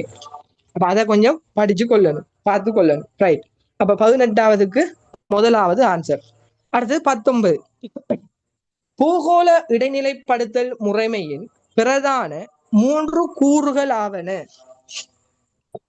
3வது. Very good, very good, very good. சரிதானே? 3வது இந்த கேள்வி 2017 6வது கேள்வியாக, 2017ஆம் ஆண்டு 6வது கேள்வியாக கேட்கப்பட்டுச்சு. சரிதானே? இந்த கேள்விக்கு ஓகே. 16வதுக்கு புள்ளிகளுக்கு என்ன வரும் என்று கேட்கிறீங்க, கட்டடங்களும் கிணறும். சரிதானே? நம்ம ரெக்கார்டிங் போடுவோம், பார்த்து நோட் பண்ணுங்க. ரைட், 19வது பாருங்க. அந்த கேள்வி 2017ஆம் ஆண்டு 6வது கேள்வியாக கேட்கப்பட்டுச்சு. அப்ப உங்களுக்கு தெரியும், கடந்த காலத்துல கேட்கப்பட்ட கேள்விதான் புதிய பாடத்திட்டத்துல வருகுது. அப்ப இதுவரைக்கும் இந்த கேள்வி வரல, சம்டைம் உங்களுக்கு வரலாம். அப்படி வந்தா விளங்கி கொள்ளணும், உங்களுக்கு விளங்கி கொள்ளணும். வான்வெளி கூறு, கட்டுப்பாட்டு கூறு, பயணிகள் கூறு, பயன்படுத்தின கூறுன்னு சொல்லுவாங்க, பயணிகள் கூறு. அப்ப அதுக்கு 3வது ஆன்சர். Very good. அடுத்தது இது ஒரு பெரிய ஒரு பரப்பு மாதிரி என்ன. பூகோள இடைநிலைப்படுத்தல் முறைமையின் உடுத்தொகுதி ஒன்றில் காணப்படும் செய்மதிகளின் எண்ணிக்கை 24. Very good, very good, very good, very good, very good, very good. எல்லாருக்கும் வெரி குட். சரியானே. 24. இதுவும் நான் நினைக்கிறேன் ஒரு கடந்த கால வினா என்ன. இதுவும் ஒரு கடந்த காலத்துல கேட்கப்பட்ட வினா, புதிய பாடத்திட்டத்துல இது வரைக்கும் கேட்கப்படல. அப்ப இதுக்கு 24 உங்களுக்கு தெரியும். இது 24 கீழுக்கு அந்த 24ல 31 என்று சொல்லி ஒரு விடையும் இருக்குது என்ன. 24 கீழுக்கு உங்களுக்கு தெரியும். அந்த வான் பரப்புல மொத்தமாக ஏவப்பட்டிருக்கிற செய்மதிகள் எண்ணிக்கை என்னன்னு சொல்றாங்க, எத்தனை சொல்றாங்க? 31. அப்ப 31க்கு நேருக்கு எழுதி கொள்ளலாம். 31க்கு நேருக்கு எழுதி கொள்ளலாம். வானில் ஏவப்பட்டுள்ள செய்மதிகளின் மொத்த எண்ணிக்கை 31 எழுதி அதுக்கு கொள்ளலாம். 32 வரலாம் தானேலா சார்? விளங்கல? 32 வரலாம் தானே? தெரியல. ஆனா எனக்கு அந்த கைட்ல 31 தான் இருக்குது. சரிதானே? அதை வச்சு கொண்டுதான் சொல்றேன். 32, 33 அது சரி. வேற இடத்துல படிச்சீங்கன்னா ஓகே. நம்ம கையில இருக்கிறதானே கேட்பாங்க. அதனால 31 என்கிறத போட்டு கொள்ளுங்க. சரிதானே? நீங்க எங்கேயும் படிச்சீங்களா 32 சொல்லி பார்த்தா 32 போடுங்க. சரியா? நீங்க அப்ப 31 வானில் ஏவப்பட்டுள்ள மொத்த செய்மதிகள் எண்ணிக்கை என்று 31ங்கிறதுக்கு நேர போடுங்க. நம்ம கையில இருக்கிறதா நம்ம எம்சிக்குள்ள கேட்பாங்க. சரிதானே? 31. இதுல நல்லா பாருங்க. இந்த 31ல இப்ப நாங்க பார்த்தோம் ஒரு உடுத்தொகுதியில இருக்கிறது 24. அது எப்படி அந்த 24 வருகுதுன்னு சொன்னா, எப்படி வருகுதுன்னா, ஒரு அச்சு செய்மதியினுடைய ஒரு அச்சு இருக்கும். ஒரு அச்சில மொத்தம் 4 செய்மதிகள் இருக்குமா. ஒரு அச்சில 4 செய்மதிகள் இருக்குமா. அது போல ஒரு 6 அச்சுகள் இருக்குமா. அது போல ஒரு 6 அச்சு இருக்கும். இப்ப நல்லா விளங்கி கொள்ளுங்க. ஒரு அச்சில ஒரு அச்சுங்கிறது ஒரு வளையம். விளங்குது? அதுதான் சொல்றாங்க ஒரு அச்சுங்கிறது ஒரு வளையம். அந்த வளையத்துல 4 செய்மதி இருந்தா 6 வளையம், மொத்தமாக 6 வளையம் இருக்குதாம். அந்த 6 வளையத்துல எத்தனை செய்மதி இருக்கும்? 1ல 4 6ல எத்தனை இருக்கும்? 24. 6 தர 4 24. அந்த 24ங்கிறத தான் அவங்க என்ன செய்யறாங்கன்னு சொன்னா உடுத்தொகுதி என்று பேசுறாங்க. அந்த உடுத்தொகுதியில இருக்கிற மொத்த செய்மதிகள எண்ணிக்கை 24. அப்ப வானத்துல மொத்தமா ஏவப்பட்டு இருக்கிறது 31. அப்ப உடுத்தொகுதிக்குள்ள இருக்கிறது 24. அப்ப 31ல இருந்து 24 கழிச்சா மிச்சம் 7 இருக்குது. இது அவசர நிலைகளுக்காக இருக்குது. கேள்வி போட்டிருக்கேன். விடையை சொல்லணுங்கிறதுக்காகத்தான், குயிக்கா நீங்க விடையை சொல்லணுங்கிறதுக்காகத்தான் இதை இந்த இடத்துல சொல்லி தந்தேன். என் அப்பா கொஞ்சம் குயிக்கா விடையை சொல்லுவீங்க. ரைட். அப்ப இதுல வந்துட்டு 20வது கேள்விக்கு 4வது ஆன்சர். சரிதானே? 21வது கேள்வி. பூகோள இடைநிலைப்படுத்தல் முறைமை ஒன்றின் செய்மதி ஒரு மணித்தியாலத்திற்கு பயணம் செய்கின்ற வேகம் 4வது. 11,000 kilometre. Very good, very good, very good, very good. 11,000 kilometre. இந்த பகுதிக்குள்ள இருந்து நிறைய கேள்விகளை கேட்டாங்க. என்ன 2017ஆம் ஆண்டு என்ன கேட்டாங்கன்னு 2017ஆம் ஆண்டு 7வது கேள்வியாகத்தான் இந்த கேள்வியை கேட்டாங்க. நாங்க இப்ப பார்த்தோம் 20வது கேள்வி இருக்குதானே, அவர்த்த போட்டுக்கொள்ளலாம். 2017ஆம் ஆண்டு 7வது கேள்வியாக அதை கேட்டாங்க. 2020ஆம் ஆண்டு 2வது கேள்வியாக கேட்டாங்க. அந்த செய்மதி ஒரு நாளைக்கு புவி எத்தனை நேரம் சுற்றி வார 2 தடவை அதை கேட்டாங்க. அப்ப 2022ஆம் ஆண்டு கேட்டாங்க அது எவ்வளவு உயரத்துல அமையப்பட்டிருக்குன்னு கேட்டாங்க. 20,200 கிலோமீட்டர் உயரத்துல அமையப்பட்டிருக்கு. அப்ப ஒரு தடவை அந்த தடவையை கேட்கிறாங்க, உயரத்தை கேட்கிறாங்க, உடுத்தொகுதியில இருக்கிற மொத்த செய்மதிகளை கேட்கிறாங்க. இப்படி ஏதோ ஒன்று கேட்டுக்கொண்டு இருக்கிறாங்க அதுக்குள்ள. அப்ப நாங்க அதுக்குள்ள இதுவரைக்கும் கேட்காத விஷயங்களை தான் கேள்வியாக போட்டிருக்கோம். வழங்கி கொள்ளணும். அப்ப அதுகளை முக்கியப்படுத்தி பார்க்கணும். அப்ப 21வதுக்கு 4வது ஆன்சர் 11,000 கிலோமீட்டர். அடுத்தது 22. நீங்க ஈஸியா விட செல்லணுங்கிறதுக்காகத்தான் முன்னால விளங்கப்படுத்தினது. பூகோள இடைநிலைப்படுத்தல் முறைமையின் வான்வெளி பிரிவில் ஒரு அச்சில், அச்சு என்று சொல்றது வளையம், அதையும் மார்க் பண்ணி கொள்ளுங்க, வளையம்ங்கிறதையும் எழுதி கொள்ளுங்க. ஒரு அச்சில் பயணம் செய்யும் செய்மதிகளின் எண்ணிக்கை 4. Very good, very good, 4. சரிதானே? அதுல 7 அண்டி இருக்குது தானே, அதுல 4வது விட 7 அண்டி இருக்குதானே, அதுக்கு நேர சும்மா நோட் பண்ணி கொள்ளுங்க. விட ஒன்று இருக்கிறதால சொல்றேன், நோட் பண்ணி கொள்ளுங்க. மேலதிக செய்மதிகள் என்று நோட் பண்ணி கொள்ளுங்க. அவசர நிலைமைகளின் போது பயன்படும். விளங்குதா? அவசர நிலைமைகளின் போது பயன்படுத்தக்கூடியது 7. அதை அவரத்தை நோட் பண்ணி கொள்ளுங்க. சரிதானே? அப்ப 24 மொத்தம் உடுத்தொகுதியில இருக்குது. மொத்த செய்மதி 31. 31ல 24 கழிச்சு வர 7 இருக்குது தானே, அது ஒரு அவசர நிலைமையில பயன்படுத்தப்படும் என்கிறத அடுத்து நோட் பண்ணி கொள்ளுங்க. அப்ப எல்லாத்தையும் படிக்கிறோம் அதுக்குள்ளே. Right, okay, very good. அடுத்தது 23வது கேள்வி. பூகோள இடைநிலைப்படுத்தல் முறைமையின் வான்வெளி பிரிவில் புவி மேற்பரப்பு பிரிக்கப்பட்டுள்ள வளையங்களின் எண்ணிக்கை. எத்தனை வளையங்களாக பிரிச்சிருக்காங்க? 6. 2வது. Very good, very good. 6 வளையங்கள். ஏன்னா அந்த புவியை சுற்றித்தானே அந்த செய்மதிகள் எல்லாம் ஓடிக்கொண்டு இருக்கும். அதான் அந்த புவி மேற்பரப்பேன்னு சொல்லியிருக்காங்க. மேற்பரப்பு பிரிக்கப்பட்டுள்ள வளையங்களின் எண்ணிக்கை என்று கேட்கும் போது 6. அப்ப வளையங்கள், அச்சுக்கள் 2 சொல்லும் ஒண்ணுதான். அப்ப சில இடத்துல வளையங்கள் என்று பாவிக்கலாம், அச்சுக்கள் என்று பாவிக்கலாம். விளங்கிக் கொள்ளணும், 2ம் ஒண்ணுதான். அந்த இடத்துல நோட் பண்ணி வைக்கணும். Very good. 2வது ஆன்சர் 6வது. 6. Okay, very good. அடுத்தது 24வது கேள்வி. இந்த 24வது கேள்வி வெரி குட், ரைட். பூகோள இடைநிலைப்படுத்தல் முறைமையின் பிரதான கட்டுப்பாட்டு நிலையம் அமைய பெற்றிருப்பது. Very good. அப்ப நீங்க கட்டுப்பாட்டு கூறுகளை நீங்க படிச்சிருப்பீங்க. Very good, okay.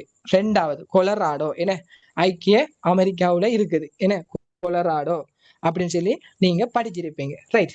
25வது கேள்வி, 26வது கேள்வி, 27வது கேள்வி. இந்த கேள்விகளை நீங்க இதுலயும் பார்த்திருப்பீங்க. என்ன, கல்வி அமைச்சாலை, அந்த உயர்கல்வி அமைச்சாலை வெளியிடப்பட்ட அந்த டேர்ம், அந்த பேப்பர்லயும் பார்த்திருப்பீங்க. எப்படியான ஒரு கேள்வி. ஏன்னா அந்த பகுதி, அந்த தலைப்பு இருக்குது தானே, இந்த கட்டுப்பாட்டுக்கு அந்த தலைப்பு இதுல இருந்து இது வரைக்கும் கேள்வி வரல. அப்ப அதை எதிர்பார்க்கிறாங்க அந்த தலைப்பை. அப்ப அதுல இருந்து ஒரு கேள்வி எடுக்கலாம் போது அவங்க அமைச்சால, கல்வி அமைச்சால அந்த இதால ஒரு கேள்வி போட்டிருந்தாங்க அப்படி. அப்ப அதை சுட்டித்தான், அதை அடிப்படையாக கொண்டு 3 கேள்வி போட்டிருக்கேன். நீங்க பாடமாக்க வேண்டியதுதான். பாருங்க, முதலாவது பூகோள இடைநிலைப்படுத்தல் முறைமையில அந்த கட்டுப்பாட்டு கூறுகளில் பசிபிக் சமுத்திரத்தில் அமைந்துள்ள 2 கண்காணிப்பு நிலையங்களின் அமைவிடங்கள். விளங்குதா? 2 நிறைய கண்காணிப்பு நிலையங்கள் இருக்குது. அந்த ஜிஎஸ்ல கட்டுப்பாட்டு கூறுல நிறைய கண்காணிப்பு நிலையங்கள் இருக்குது. அதுல முதலாவது கேள்வி, பசிபிக் சமுத்திரத்துல அமைஞ்சிருக்கிற 2 கண்காணிப்பு நிலையத்தை கேட்டிருக்காங்க. என்ன ஆன்சர்? 5வது சார். 5வது. Very good. அப்ப விடைய மார்க் பண்ணுங்களா, விடைய மார்க் பண்ணிக்கொள்ளுங்க. இது உங்களுக்கு சும்மா ஜஸ்ட் பாடமாக்கி கொண்டீங்கன்னா போதும். அப்ப பசிபிக் சமுத்திரத்தில் ஹவாய் தீவு மற்றும் குவாஜலின் என்று சொல்லி பாடமாக்கி கொள்ளுங்க. 5வது. 26வது பாருங்க, அட்லாண்டிக் சமுத்திரத்தில் காணப்படுற கண்காணிப்பு மற்றும் சமீட்சை நிலையமாக தொழிற்படுற பிரதேசம். அதுக்கு முதலாவது அதை பாடமாக்கி கொள்ளுங்க. பாடமாக்குறதா. அப்ப இந்த இடத்துல அந்த அசென்சின் என்கிற அந்த அமைவிடம், அந்த பகுதி, அந்த ஜிபிஎஸ் அந்த கட்டுப்பாட்டு கூறுகள்ல, அந்த அட்லாண்டிக் சமுத்திரத்துல அந்த கட்டுப்பாட்டு கூறுல கண்காணிப்பு நிலையங்களாகவும் தொழிற்படுகிறது, சமீட்சை நிலையங்களாகவும் தொழிற்படுகிறது. விளங்குதா? அப்ப அந்த 2 விஷயத்துக்காகவும் இருக்கிற அந்த பகுதி அசென்சின், அதை மார்க் பண்ணி கொள்ளுங்க. ஜஸ்ட் பாடமாக்கிட்டு போனீங்கன்னா போதும், அவ்வளவுதான். அடுத்தது 27வது கேள்வி. பூகோள இடைநிலைப்படுத்தல் முறைமையில் கட்டுப்பாட்டு கூறினுள் இந்த சமுத்திரத்தில் அமைந்துள்ள கண்காணிப்பு நிலையம் அமைவிடம். மூணாவது தியாகோ. அது தியாகோ காசியா, தியாகோ காசியான்னு வரும், தியாகோசியான்னு சொல்லுவாங்க, தியாகோ காசியான்னு சொல்லுவாங்க. சரிதானே? அதுக்கு 3வது ஆன்சர். தியாகோகாசியா அதாவது தியோகோசியா அப்படின்னு சொல்லுவாங்க. இந்த இங்கிலீஷ் சொல்ல பாத்தீங்கன்னா விளங்கும். சரிதானே? உங்களுக்கு கைட்ல இருக்கு, அதை நீங்க பாத்தீங்கன்னா விளங்கும். அப்ப இத பாடமாக்கி கொள்றது மட்டும்தான். சரிதானே? ஓகே. 27. அடுத்தது 28வது. சரிதானே? 28வது. ஆட்கள் கவரேஜ் பிரச்சனையில வேற கிளாஸ் ரெக்கார்டிங் போடுவாங்கன்னு போட்டு லெஃப்ட் ஆயிட்டு போனாங்களோ தெரியல, கொஞ்சம் பேரை காணல. ஆனா இதெல்லாம் விளங்கி கொள்ளுங்க. உங்களோட இறுதி பரீட்சையில உங்களோட எக்ஸாம் எழுதி போட்டு வந்து இந்த பேப்பர் ஒருக்கா எடுத்து பாருங்க. சரிதானே? எக்ஸாம் எழுதி போட்டு வந்து இந்த பேப்பர் ஒருக்கா எடுத்து பாருங்க. பெரும்பாலும் இந்த தலைப்புல இருந்து எது கேள்விகள் பிரதிபலிச்சிருக்கான்னு பார்க்கும்போது உங்களுக்கு விளங்கும் ஆட்டோமேட்டிக்கா. ரைட். 28வது கேள்வி, தொலை உணர்வு தொழில்நுட்பம் சொல்றது RS என்ன? தொலை உணர்வு தொழில்நுட்பத்தின் 3 பிரதான தரவு மூலாதாரங்களாவன. RS தொழில்நுட்பத்துக்கு தேவையான தரவை எங்க இருந்து பெற்றுக்கொள்ளுதோ அதான் தரவு மூலாதாரங்கள் என்று கேட்கிறாங்க. இந்த கேள்வி 2011ஆம் ஆண்டு 9வது கேள்வியாகவும் 2014ஆம் ஆண்டு 10வது கேள்வியாகவும் கேட்கப்பட்டுச்சு. அப்ப பழசில 2 வருஷம் கேட்டாங்க, புதுசில இதுவரைக்கும் வரல. இந்த முறை எதிர்பார்க்கிறோம்.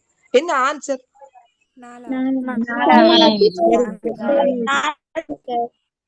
Very good. 4வது. Very good. விமான ஒளிப்படம், நாங்க விமான ஒளிப்பட தொழில்நுட்பம் மட்டும் படிச்சிருப்பீங்க. செய்மதி படிமங்கள், செய்மதி தொழில்நுட்பம் மட்டும் படிச்சிருப்பீங்க. தொலையுணர்வு மேடை தொழில்நுட்பம் 4வது ஆன்சர். பிரிவுகள் பாடமாக்குறது. சரிதானே? Okay, very good. 4வது ஆன்சர். அடுத்தது தொலையுணர்வு தொழில்நுட்பத்தில் இதுல பாருங்க, நல்லா விளங்கி கொள்ளுங்க. தொலை உணர்வு தொழில்நுட்பத்துடைய 3 பிரதான தரவு மூலாதாரங்கள், அந்த தரவை பெற்றுக்கொள்ற மூலாதாரம் வந்து 3 படிச்சோம். அந்த 3க்குள்ள இருந்து இப்ப தனித்தனியாக படிக்க போறோம். முதலாவது என்னத்த கேள்வியா பார்க்க போறோம்டா, தொலையுணர்வு தொழில்நுட்பத்துல அந்த மேடை தொழில்நுட்பத்தை தான் பார்க்க போறோம். இங்க பாருங்க, தொலையுணர்வு தொழில்நுட்பத்துல இருக்கிற அந்த தொலையுணர்வு மேடைகளுக்குள்ள 3 வகைப்பாடு இருக்குது. விளங்குதா? 3 வகைப்பாடு இருக்குது. அது ஒரு உயரத்தின் அடிப்படையில்தான் அந்த 3 வகைப்பாடும் வகைப்படுத்தப்பட்டிருக்கு. அந்த உயரத்தின் அடிப்படையில வேறு வரிசை முறையே கேட்கிறாங்க. சின்னத்திலிருந்து பெருசு அப்படி போய்கொண்டு இருக்கும். என்ன ஆன்சர்?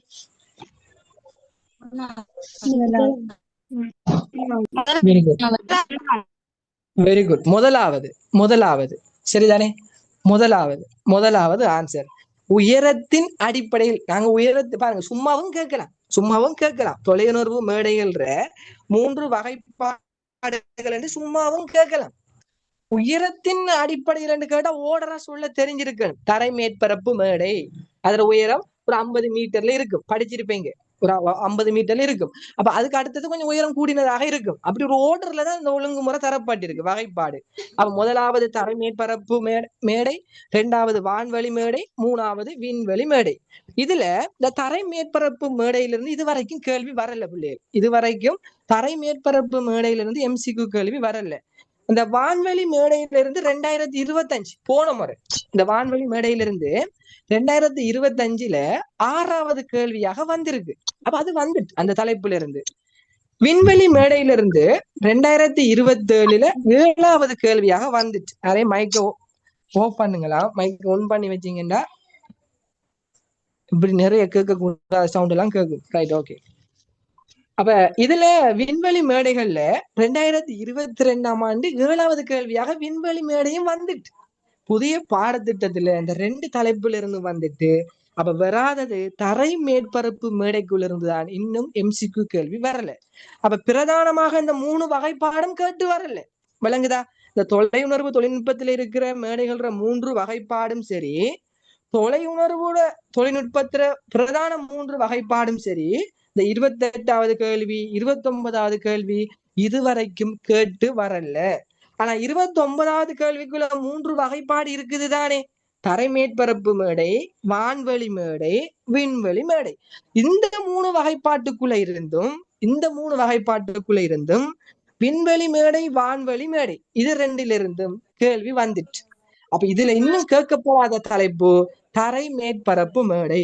அப்ப தரை மேற்பரப்பு மேடையிலிருந்து கேள்வி கேட்டா என்ன கேட்கலாம்? 30வது கேள்வி. ஓ சாரி, ஸ்கீம் போடலாம். அது நீங்க முடிஞ்சது போறதான் சொல்லுங்க. Very good. சரிதானே? Right, okay. நான் கையில டியூட் வச்சிருக்கேன், நான் அதை பார்த்து தான் சொல்லுவேன். அப்ப அதான் கொஞ்சம் செல்லணும். சரிதானே? எல்லாரும் கிளாஸ் முடிஞ்சது பிறகு சார் எங்காம. ரைட். அடுத்தது 30வது கேள்வி. மேக்சிமம் பார்ப்போம். சரியா? ஒரு 40 கேள்வி வரைக்கும் பார்க்கணும் வந்தேன், பார்ப்போம். 30வது கேள்வி. தொலை உணர்வு தரவுகளை சேகரிப்பதற்கு தரை மேற்பரப்பு மேடையாக பயன்படுத்தப்படுவது. Very good, very good, very good. கோபுரம் மற்றும் பாரம் தூக்கி என தரையை அடிப்படையாக கொண்டது. அது உயரம் எத்தனை மீட்டர்? 50 மீட்டர். 50 மீட்டர். அப்ப போட்டுக்கொள்ளுங்க, உயரத்தையும் போட்டுக்கொள்ளுங்க. 50 மீட்டர். ஓகே. அடுத்தது 31வது கேள்வி. வான்வழி ஒளிப்படங்களின் 2 வகைப்பாடுகள் ஆவன. இந்த வான்வழி ஒளிப்படம், அந்த வான்வழி ஒளிப்படங்களுடைய 2 வகைப்பாடு. Very good.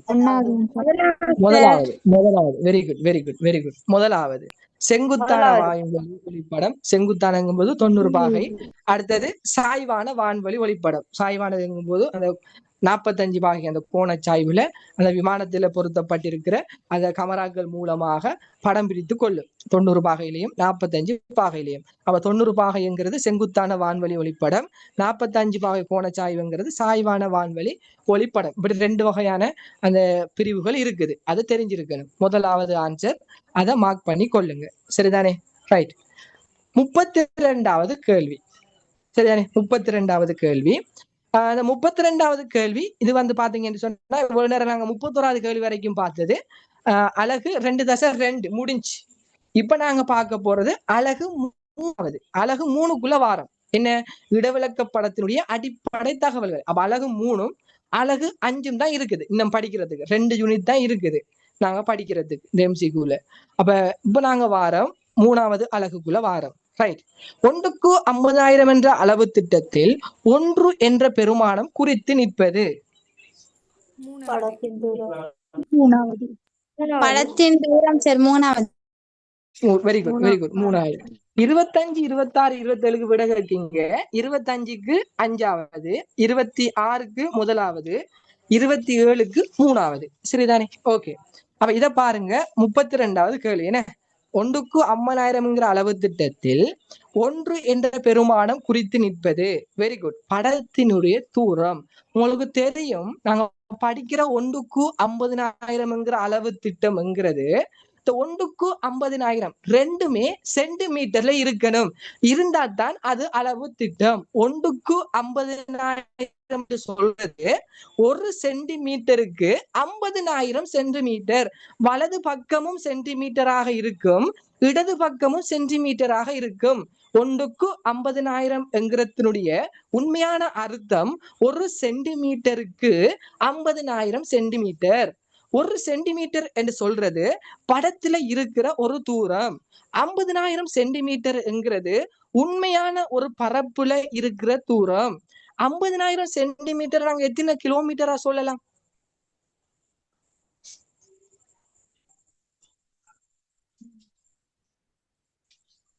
ஐம்பதினாயிரம் சென்டிமீட்டர் எத்தனை கிலோமீட்டரா சொல்லலாம்? 1/2 கிலோமீட்டர். Kilometre sir.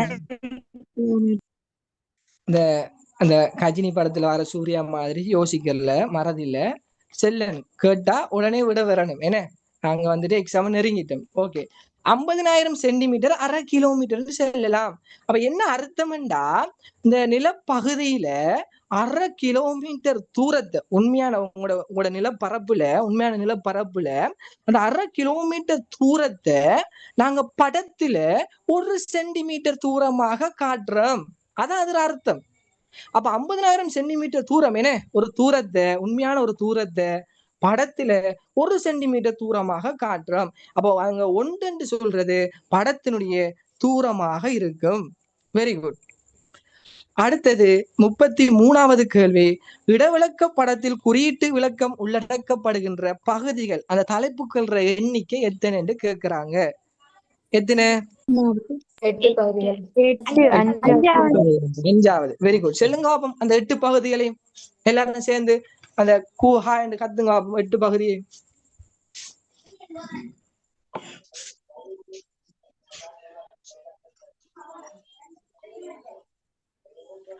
என்னடாப்பா கதை சும்மா டைம்ல படிப்பிக்கும் போது மைக் ஒன் பண்ணி பேசுவீங்க அங்கால இங்கால. இப்ப பேசுங்களேன்னு சொன்னா அமைதியா இருக்கீங்க.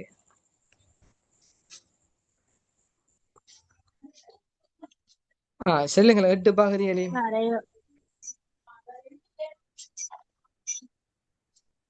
சொல்லுங்களேன்.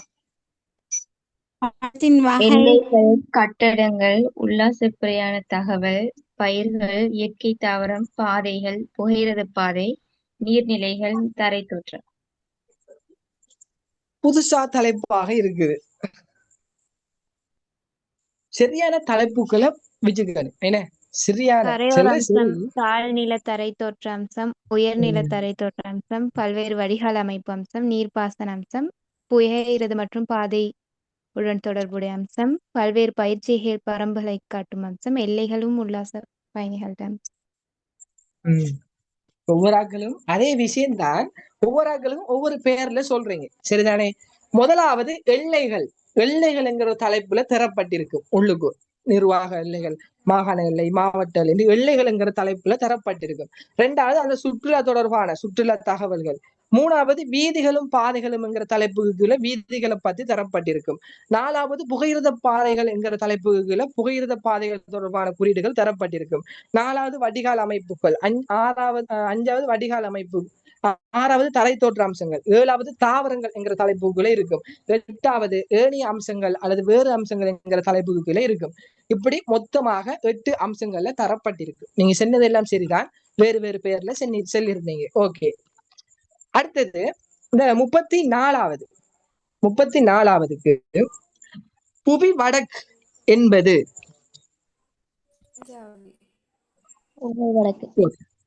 ஓகே ஓகே 5வது ஆன்சர் சரிதானே? அதுல பெருசா டீப்பா இல்ல, உங்களோட சிலபஸ்ல டீப்பா இல்ல.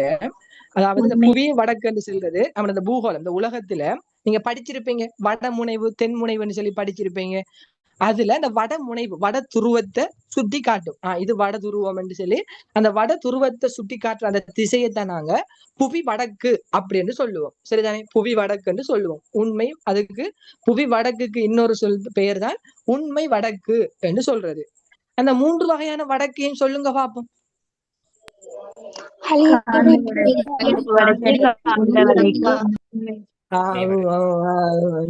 எல்லாரும் சேர்ந்து அப்படித்தான் விளங்கும்.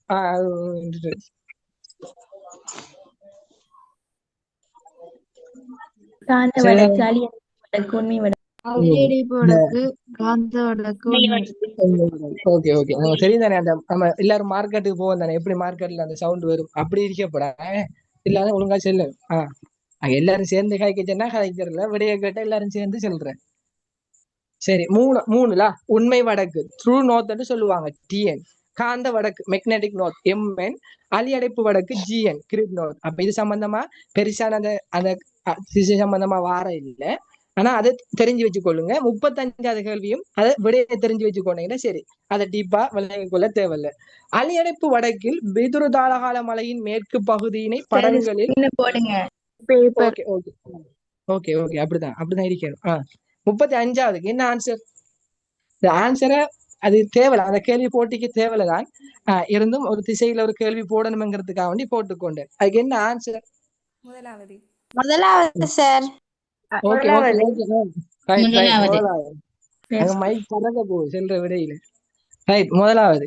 அதுல அந்த அதை மட்டும் பாடமாய் கொள்ளுங்க, சரியா? அதை விளக்கம் அதுக்கு போனா அதுக்கு மட்டும் தனியா 1 மணித்தியாலம் 1/2 மணித்தியாலம் வச்சு விளக்கம் பேசலாம், சரியா? அந்த கேள்வி மெயின் பண்ணி வர போறதும் இல்லை. அதை நீங்க என்ன செய்யுங்க, முதலாவதுன்னு சொல்லி மார்க் பண்ணி கொள்ளுங்க, பாடமாக்கி கொள்ளுங்க, சரிதானே? அந்த அளவுக்கு முக்கியத்துவம் பாயிருது இல்லை. ரைட், ஓகே, அதுக்கு முதலாவது போட்டுக்கொள்ளுங்க. அடுத்தது 1க்கு 50,000 என்கிற அளவு திட்டம் என்பதன் சரியான விடை. 40 கேள்வி வரைக்கும் பார்ப்போம், சரிதானே? Okay, very good very good. 2வது 1க்கு 50,000 என்கிற அளவு திட்டம் ஒரு நடுத்தர அளவு திட்டம். அப்ப உங்கள்கிட்ட கேட்க ஒரு 1க்கு 75,000 என்கிற அளவு திட்டம் பெரிப்பித்தல் அளவு திட்டம். Very good very good. வேற அப்படி சரியான ஆன்சர் சொல்றாங்க? வெரி குட்டா வாங்கிட்டு போங்க. அப்படி இல்ல என்ன, அப்படி இல்ல இல்ல என்ன, ஒன்றுக்கு 75,000. உங்களுக்கு நீங்க படிச்சிருப்பீங்க சிறிய அளவு திட்டம் பெரிய அளவு திட்டம் வந்து படிச்சிருப்பீங்க. அதுக்கு பின்னுக்கு கேள்வி இருக்கு பாப்போம். சரிதானே? அதாவது இந்த ஒன்றுக்கு 50,000 நடுத்தர அளவு திட்டம். அதுக்கு பாருங்க, உதாரணத்துக்கு ஒன்றுக்கு 5,000, ஒன்றுக்கு 10,000, ஒன்றுக்கு 20,000, ஒன்றுக்கு 25. இதெல்லாம் ஒன்றுக்கு 50,000 விட சின்ன தானங்கள், சிறிய தானங்கள். ஒன்றுக்கு 50,000 விட சிறிய தானங்கள். தானத்தில் சிறியதாக இருந்தாலும் பெருமானத்தில் சிறியதாக இருந்தாலும் அதை நாங்க சொல்லுவோம் பெரிய அளவு திட்டம். தானத்தில் சின்னதாக இருக்கும் பெரிய அளவு திட்டம். ஒன்றுக்கு 50,000 விட அதிகமானதை பாருங்க, ஒன்றுக்கு 75,000, ஒன்றுக்கு 1,00,000, ஒன்றுக்கு 2,50,000. இப்படியான அளவு திட்டங்கள் இருக்கும் என்று சொன்னா அது தானத்தில் பெரிதாக இருந்தாலும் அது சிறிய அளவு திட்டங்கள். கேள்வி இருக்குது, பின்னுக்கு கேள்வி இருக்குது, பாத்தீங்கன்னா விளங்கும். சரிதானே? அப்ப அதை வச்சுக்கணும், மதிக்கணும். சரியா? இனி மாறி செல்லக்கூடாது. நம்ம அடுத்த வருஷம் எக்ஸாம் எழுதுறாக்கள் இல்ல, இந்த வருஷம் எக்ஸாம் எழுதுறாக்கள். Okay, very good. அப்ப 36வதுக்கு 2வது ஆன்சர். 37வது, ஒன்றுக்கு 50,000 அளவு திட்டத்திற்கு ஏற்ப படமாக்கப்பட்ட பகுதியின் பரப்பளவு. 4வது விளங்குதா? கேள்வியை வாசிக்கணும். Okay, very good. 4வது, படமாக்கப்பட்ட பகுதி. உதாரணமா ஒரு வவுனியா ஒரு இடவிளக்க படம் ஒன்று எடுங்களேன், ஒரு இடவிளக்க படத்தை எடுங்களேன், வவுனியா என்று எடுத்தீங்கன்னா ஒரு இடவிளக்க படத்தினுடைய நீளம் எத்தனை சென்டிமீட்டர்?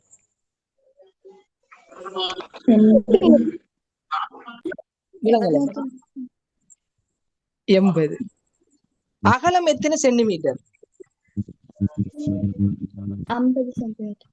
Very good, 50 centimetre. அப்ப 8 தர 5, 80 5ஆல பெருக்கினீங்கன்னா எத்தனை? 80 5ஆல பெருக்கினீங்கன்னா 4,000. விளங்குதா? அப்ப ஒரு இடவிளக்க படத்தினுடைய பரப்பளவை கேட்டா நீளத்தை அகலத்தால பெருக்குவீங்க. 80 தர 50 4,000 சென்டிமீட்டர் வர்க்கம். அப்ப அந்த கேள்வியில நீங்க போட்டுக் கொள்ளலாம். இப்படி வரைஞ்சி 80 50 போட்டு கீழுக்கு நீங்க எழுதி கொள்ளலாம். என்ன? நீளம் 80 சென்டிமீட்டர், அகலம் 50 சென்டிமீட்டர், பரப்பண்டு போட்டு 2ஐயும் பெருக்கி 4,000 போட்டு காட்டுங்க. அந்த கேள்வியில அழகான ஸ்பேஸ் இருக்கு, இப்படி எழுதி கொள்ளுங்க. சம்டைம் நீல அகலத்தையும் கேட்கலாம். என்ன? அப்படி கேட்டிருக்காங்களோ, ஒரு முறை கேட்டிருக்காங்க போல, 80 தர 50 கேட்டிருக்காங்க. ஓ, பரப்ப கேட்டு இல்ல, அந்த பரப்பை தான் நான் கேள்வியா தந்திருக்கேன். அப்ப அதை விளங்கி கொள்ளணுமா? அப்ப அந்த பரப்பை பார்க்கணும். Okay, very good. அடுத்தது, சரி நாங்க முடிப்போமா? நாங்க அடுத்த கிளாஸ்ல பாப்போமா தொடர்ச்சி?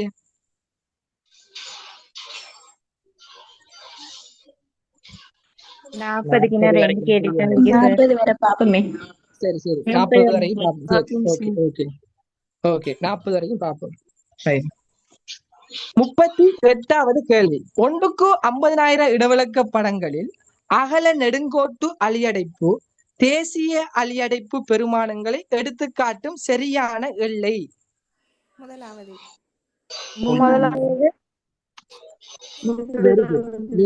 Very good. அவ்வளவு விளங்கணும். நீங்க படிச்சிருப்பீங்க, நிறைய அம்சங்கள் நிறைய தலைப்புல இருக்கு. முதலாவது இருக்கட்டுமே. 2வது விடைய பாருங்க, முகப்பு. முகப்பில் உள்ளடக்கப்படுற தகவல் என்னென்ன? பௌதீகாம்சம், வெரி குட். அப்ப அதுக்கு பக்கத்துல பௌதீக அம்சம் பண்பாட்டு அம்சங்கள் என்று முகப்புக்கு பக்கத்துல எழுதி கொள்ளுவீங்க. அந்த உள்ள எல்லைகளுக்குள்ள, சரிதானே, உள்ள எல்லை தான் விட, அந்த உள்ள எல்லை பகுதியில காணப்படுறதுதான் இந்த அகல நெடுங்கோட்டு அலியடைப்பு. அதை நாங்க சொல்லுவோம், இன்னொரு பெயர் சொல்லுவோம், சர்வதேச ஆள்கூறுகள் என்னும் பயன்படுத்துவோம். அதை நோட் பண்ணிக்கொள்ளுங்க அந்த பெயர்களை. அகல நெடுங்கோட்டு அந்த அலியடைப்புக்கு சர்வதேச ஆள்கூறுகள் என்று சொல்லுவோம். தேசிய அலியடைப்புக்கு மெட்ரிக் ஆள்கூறுகள் என்று சொல்லுவோம். சரிதானே? மெட்ரிக் ஆள்கூறுகள் என்று சொல்லுவோம். இப்படி 2 ஆள்கூறுகளும் அதோட சேர்த்து எக்ஸ்ட்ராவா வீதிகள முடிவிடங்கள், அந்த வீதிகளுடைய முடிவிடங்களை நாங்க உள் எல்லை தகவல்களை தான் நாங்க காணலாம். அப்ப அந்த 3 விஷயத்தையும் நோட் பண்ணி கொள்ளுங்க. உள் எல்லைக்கு பக்கத்துல பிரேக்கெட் பண்ணி வீதிகளின் முடிவிடம் என்றும் போட்டு கொள்ளுங்க. அந்த 3 அம்சத்தையும் உள் எல்லைகள்ல காட்டலாம். முகப்பு பகுதிகளில் வந்துட்டு பௌதீக அம்சங்களையும் பண்பாட்டு அம்சங்களையும் காட்டலாம்.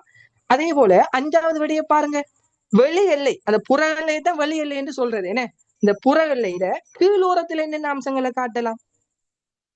எல்லாரும் சேர்ந்து காட்டுங்க. அமைவிடம் நிர்வாக இசை எல்லை குறியீட்டு அமைவிடம் நிர்வாக எல்லைகள் குறியீட்டு விளக்கம் அமைவிடம் வெரி நிர்வாக குட் எல்லை வெரி குட். சொல்லுங்க சொல்லுங்க, செல்ல வந்துட்டு முழுசா செல்லணும். என்ன முழுசா செல்லணும், சொல்லுங்க. மர எக்ஸாம்லயும் திக்கிட்டு நிக்கும். முழுசா சொல்லுங்க. அளவு திட்டம், திசை, அமைவிடம், நிர்வாக எல்லைகள், குறியீட்டு விளக்கம். Okay, very good. இந்த இந்த 5 விஷயமும் அந்த வெளி எல்லையோட கீழோரத்துல வரும். அந்த மேல் ஓரத்துல என்ன வரும்? வெளி எல்லையோட மேல் ஓரத்துல என்ன வரும்? படத்தின் வகை படத்தின் வகை, படத்தின் வகை படத்தின் படத்தின் வகை. Okay okay, very good. சரியா? அப்ப அந்த ஒரு கேள்விக்குள்ளேயே எல்லாத்தையும் எழுதி கொள்ளணும். என்ன, அந்த ஒரு கேள்விக்குள்ளேயே எல்லாத்தையும் எழுதி கொள்ளணும். மார்க் பண்ணி எழுதி கொள்ளணும். அப்ப அது அப்படிதான் படிக்கணும். Right, okay. 39 39வது கேள்வியை பாருங்க. தேசிய மெட்ரிக் ஆள்கூறுகளின் இடைவெளி என்னென்று வரும்? 4வது நீங்க 5 படிச்சிருப்பீங்க. Very good very good very good. 5 kilometre நீங்க படிச்சிருப்பீங்க. என்ன, ஒரு இதுல அந்த தேசிய மெட்ரிக் ஆள்கூறுகள் நீல கோடுகளால உள்ளுக்கு என்ன செய்யப்பட்டிருக்கும்னா, இடவிலக்க படத்துல நீல கோடுகளை பயன்படுத்தி இருப்பாங்க. இப்படி நீல கோடுகளை போட்டு பயன்படுத்தி இருப்பாங்க. இப்படி நீல கோடுகளை இப்படி போட்டு பயன்படுத்தி இருப்பாங்க. இப்ப உதாரணத்துக்கு அடுத்த ஒரு 380 கிலோமீட்டர் பெருமானம் வேண்டாம், அடுத்த 385 இருக்கும், அடுத்த 392 இருக்கும். அந்த பெருமானத்தை உதாரணமா சொல்றேன். இப்ப உதாரணமா அடுத்த 165 ஒரு கோடு இல்லைன்னா அடுத்த கோடு வந்துட்டு 170 இருக்கும், அடுத்த 175 இருக்கும் கிலோமீட்டர். அப்ப ஒவ்வொன்றுக்கு இடையில எத்தனை கிலோமீட்டர் வித்தியாசப்படுது? ஒவ்வொன்றுக்கு இடையிலையும் 5 5. அப்ப இந்த நீல நிறங்களால இடவிலக்கப்படத்துக்குள்ள அப்படி காட்டப்படுற அந்த கோடுகள பெருமானத்தை பாத்தீங்கன்னா 5 கிலோமீட்டர்ல வித்தியாசப்படும். அதைத்தான் கேட்கிறாங்க. இந்த நீல கோடுகளால காட்டப்படுற அந்த கோடுகளை நாங்க சொல்லியிருந்தோம் தேசிய அந்த மெட்ரிக் ஆள்கூறுகள் என்று சொல்லியிருந்தோம். அப்ப அது எத்தனை கிலோமீட்டர் இடைவெளிகள்ல வேறுபடுதுண்டா 5 கிலோமீட்டர் இடைவெளிகள்ல தான் வேறுபடுகிறது. தெரிஞ்சு கொள்ளுங்க. இதெல்லாம் நீங்க ஆல்ரெடி விரிவா படிச்சிருப்பீங்க. நாங்களும் விரிவா சொல்லி கொடுத்துருவோம். ஏன்னா கொடுத்திருந்தோம், விரிவா படிச்சிருந்திருப்பீங்க. சரிதானே? அப்ப நல்லா கிளியரா படிச்சு கொள்ளுங்க. Right, okay. அப்ப அதுக்கு 5 கிலோமீட்டர் 4வது ஆன்சர். தெளிவா படிச்சு கொள்ளணும். ரைட். அடுத்தது கடைசி கேள்வி. இடவிலக்கப்படம் தயாரிக்கப்படுகின்ற போது கவனம் செலுத்தப்படும் 3 அடிப்படை அம்சங்கள். அளவு திட்டம், திசை, அமைவிடம். திசை மற்றும் அமைவிடம். Very good. இந்த ஒரு இடவிலக்கப்படம் தயாரிக்கும் போது கட்டாயம் அளவு திட்டம் இருக்கணும். என்ன, நாங்க இடவிலக்கப்படுத்துற வரை விலக்கணத்திலேயே பார்த்தோம். அளவு திட்டம் கட்டாயம், திசை கட்டாயம். என்ன, திசை, அமைவிடம் இதெல்லாம் கட்டாயம். இந்த 3 விஷயத்தை வச்சு கொண்டுதான் இடவிலக்கப்படம் தயாரிக்கப்படுற ஒரு அடிப்படையாக இருக்குது. இன்னொரு விஷயம் படிச்சிருப்பீங்க. படத்துல பல்வேறு தகவல்களை எடுத்துக்காட்ட பயன்படுத்தப்படுற 4 விஷயம் என்று படிச்சிருப்பீங்க. என்னென்ன? நிறம், குறியீடு, இலக்கங்கள், எழுத்துக்கள். Very good. நிறங்கள், எழுத்துக்கள், குறியீடுகள், இலக்கம் இதெல்லாம் கைட்ல இருக்கு. இப்ப அப்படியே தொடர்ந்து பார்த்தீங்கன்னா அழகா பெரிய எழுத்துல இருக்கும். இப்படி எல்லாம் சரிதானே? இப்படி இருக்கும். அப்ப படத்துல பல்வேறு தகவல்களை எடுத்துக்காட்ட பயன்படுத்தப்படுற 4 விஷயம் என்று கேட்டா நிறம், எழுத்துக்கள், குறியீடுகள், இலக்கங்கள். அதை இப்படியும் கேட்கலாம். இந்த நிறம், எழுத்து, குறியீடு, இலக்கம் இதை வச்சு இப்படியும் கேட்கலாம். அதாவது இடவிலக்க படங்களில் உள்ள பல்வேறு தகவல் என்றா பௌதீக தகவல், பண்பாட்டு தகவல், என இடவிலக்கப்படத்தில் இருக்கிற பல்வேறு தகவல்களை எடுத்து காட்டுகின்ற இந்த குறியீடுகள், எழுத்துக்கள், இலக்கங்கள், நிறங்கள் என்பவற்றை இலகுவில விளங்கிக் கொள்றதுக்காக இடவிலக்க படங்களில் வழங்கப்பட்டிருக்கிற அம்சம் என்ன?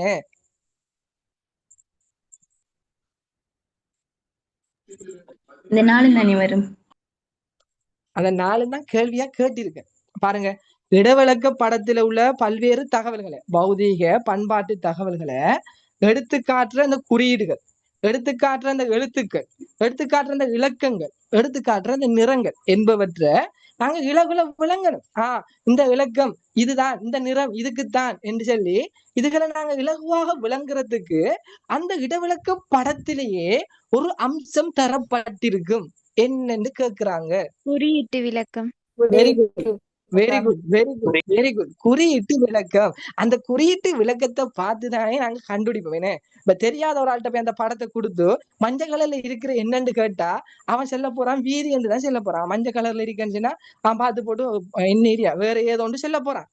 என்ன, அப்ப அது மஞ்சள் கலர்ல இருக்கிறது வீட்டு தோட்டத்தான் என்று சொல்றதுக்கு அந்த இடவிலக்க படத்துல கீழுக்கு குறியீட்டு விளக்கம் தரப்பட்டிருக்கும். அதைத்தானே நான் சொல்லி இருந்தேன். ஒரு இடவிலக்க படத்துல புற எல்லை பகுதியில கீழ் ஓரத்துல காணப்படுற அம்சத்துல குறியீட்டு விளக்கம் இருக்கும். அதுலதான் அந்த குறியீட்டு விளக்கத்துக்குள்ளதான் நிறங்களாலையும் எழுத்துக்களாலும் விளக்கங்களாலும் நிறைய தகவல்கள் தரப்பட்டிருக்கும். இது என்னத்துக்குரியது, இது என்னத்துக்குரியதுன்னு தரப்பட்டிருக்கும்.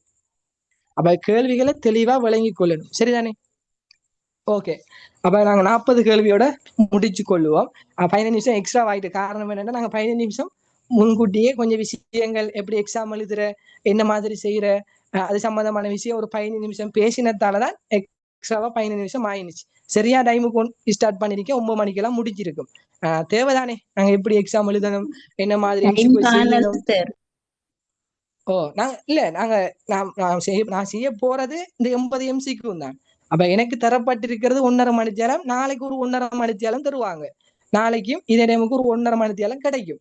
அந்த 1.5 மணித்தியாலத்துக்கும் என்ன செய்வோம்னு சொன்னா மீதமுள்ள 40 கேள்வியும் பார்ப்போம். பார்த்துட்டு உலகப்படம் சம்பந்தமா எப்படி செய்யணுங்கிறத ஒரு வழிகாட்டல் ஒன்று தந்துட்டு அதோட நம்மளோட கிளாஸ் முடியுது. சரிதானே? ஒவ்வொரு பாடத்துக்கும் ஒவ்வொரு ஆட்கள் படிப்பிப்பாங்க. நமக்கு தரப்பட்டிருக்கிறது செய்முறை புயல் எம்சிக்கு உலகப்படம் எப்படி செய்யறங்கிற ஒரு வழிகாட்டல் ஒன்று தருவேன். அதோட முடியுது. நாளைக்கு நாங்க சரியா ஒன் டைமுக்கு ஸ்டார்ட் பண்ணினோம்னு சொன்னா இதை சரியா ஒன் டைமோட முடிச்சு கொள்ளலாம். சரிதானே? ஓகே, சரி. டவுட்டண்டா கட்டாயம் கேளுங்க. உங்களோட ஃபீட்பேக் விளங்கிச்சா இல்லையான்னு சொல்லி கட்டாயம் குரூப்ல போடுங்க. போட்டாதான் நாங்க அடுத்த கட்டம் கொஞ்சம் இதை விட இன்னும் கொஞ்சம் பெஸ்டா உங்களுக்கு தாரத்துக்கு கொஞ்சம் ஈஸியா இருக்கு. அப்ப கட்டாயம் குரூப்ல இருக்கிற நீங்க உங்களோட கிளாஸ் எப்படி இருந்துச்சுங்கிற ஃபீட்பேக் எல்லாம் கட்டாயம் போடுங்க. சரிதானே? ஓகே, என்ன சரி கேட்கணுமா? எனக்கு சரி, என்ன கேட்கணுமா? கேட்கணுமான்னு சொன்னா என்ன பத்தி கேட்கறல, என் கேட்கணுமான்னு சொன்னா இது படிச்சதுக்குள்ள என்ன சரி கேட்கணும், என்ன சரி டவுட், என்ன சரி விஷயங்களை விளங்கப்படுத்துறது இதுக்குள்ள இல்லை. என்ன அது தியரி வேற கிளாஸ், இது எம்சிக்குங்கிறதால அது இப்படித்தான் போகும். நாங்க இதெல்லாம் மெயின் பண்ணி படிங்க. சரியா? இது எம்சிக்குல பெரும்பாலும் எதிர்பார்க்கப்படுற விஷயம். அதனால இதை கொஞ்சம் நல்லா படிச்சு கொள்ளுங்க. ரைட்? ஓகே, அப்ப நம்ம கிளாஸை முடிச்சு கொள்வோம். சரியா? ஓகே, அப்ப அனைவருக்கும் அஸ்ஸலாமு அலைக்கும். ஓகே, அனைவருக்கும் அஸ்ஸலாமு அலைக்கும் வரஹ்மத்துல்லாஹி வபரகாத்துஹு. வணக்கம், நன்றி, வசலாம். பாரிக்கல்லாஹு ஃபீக். ஓகேமா, பாரிக்கல்லாஹு ஃபீக். Okay, thank you. ஓகே.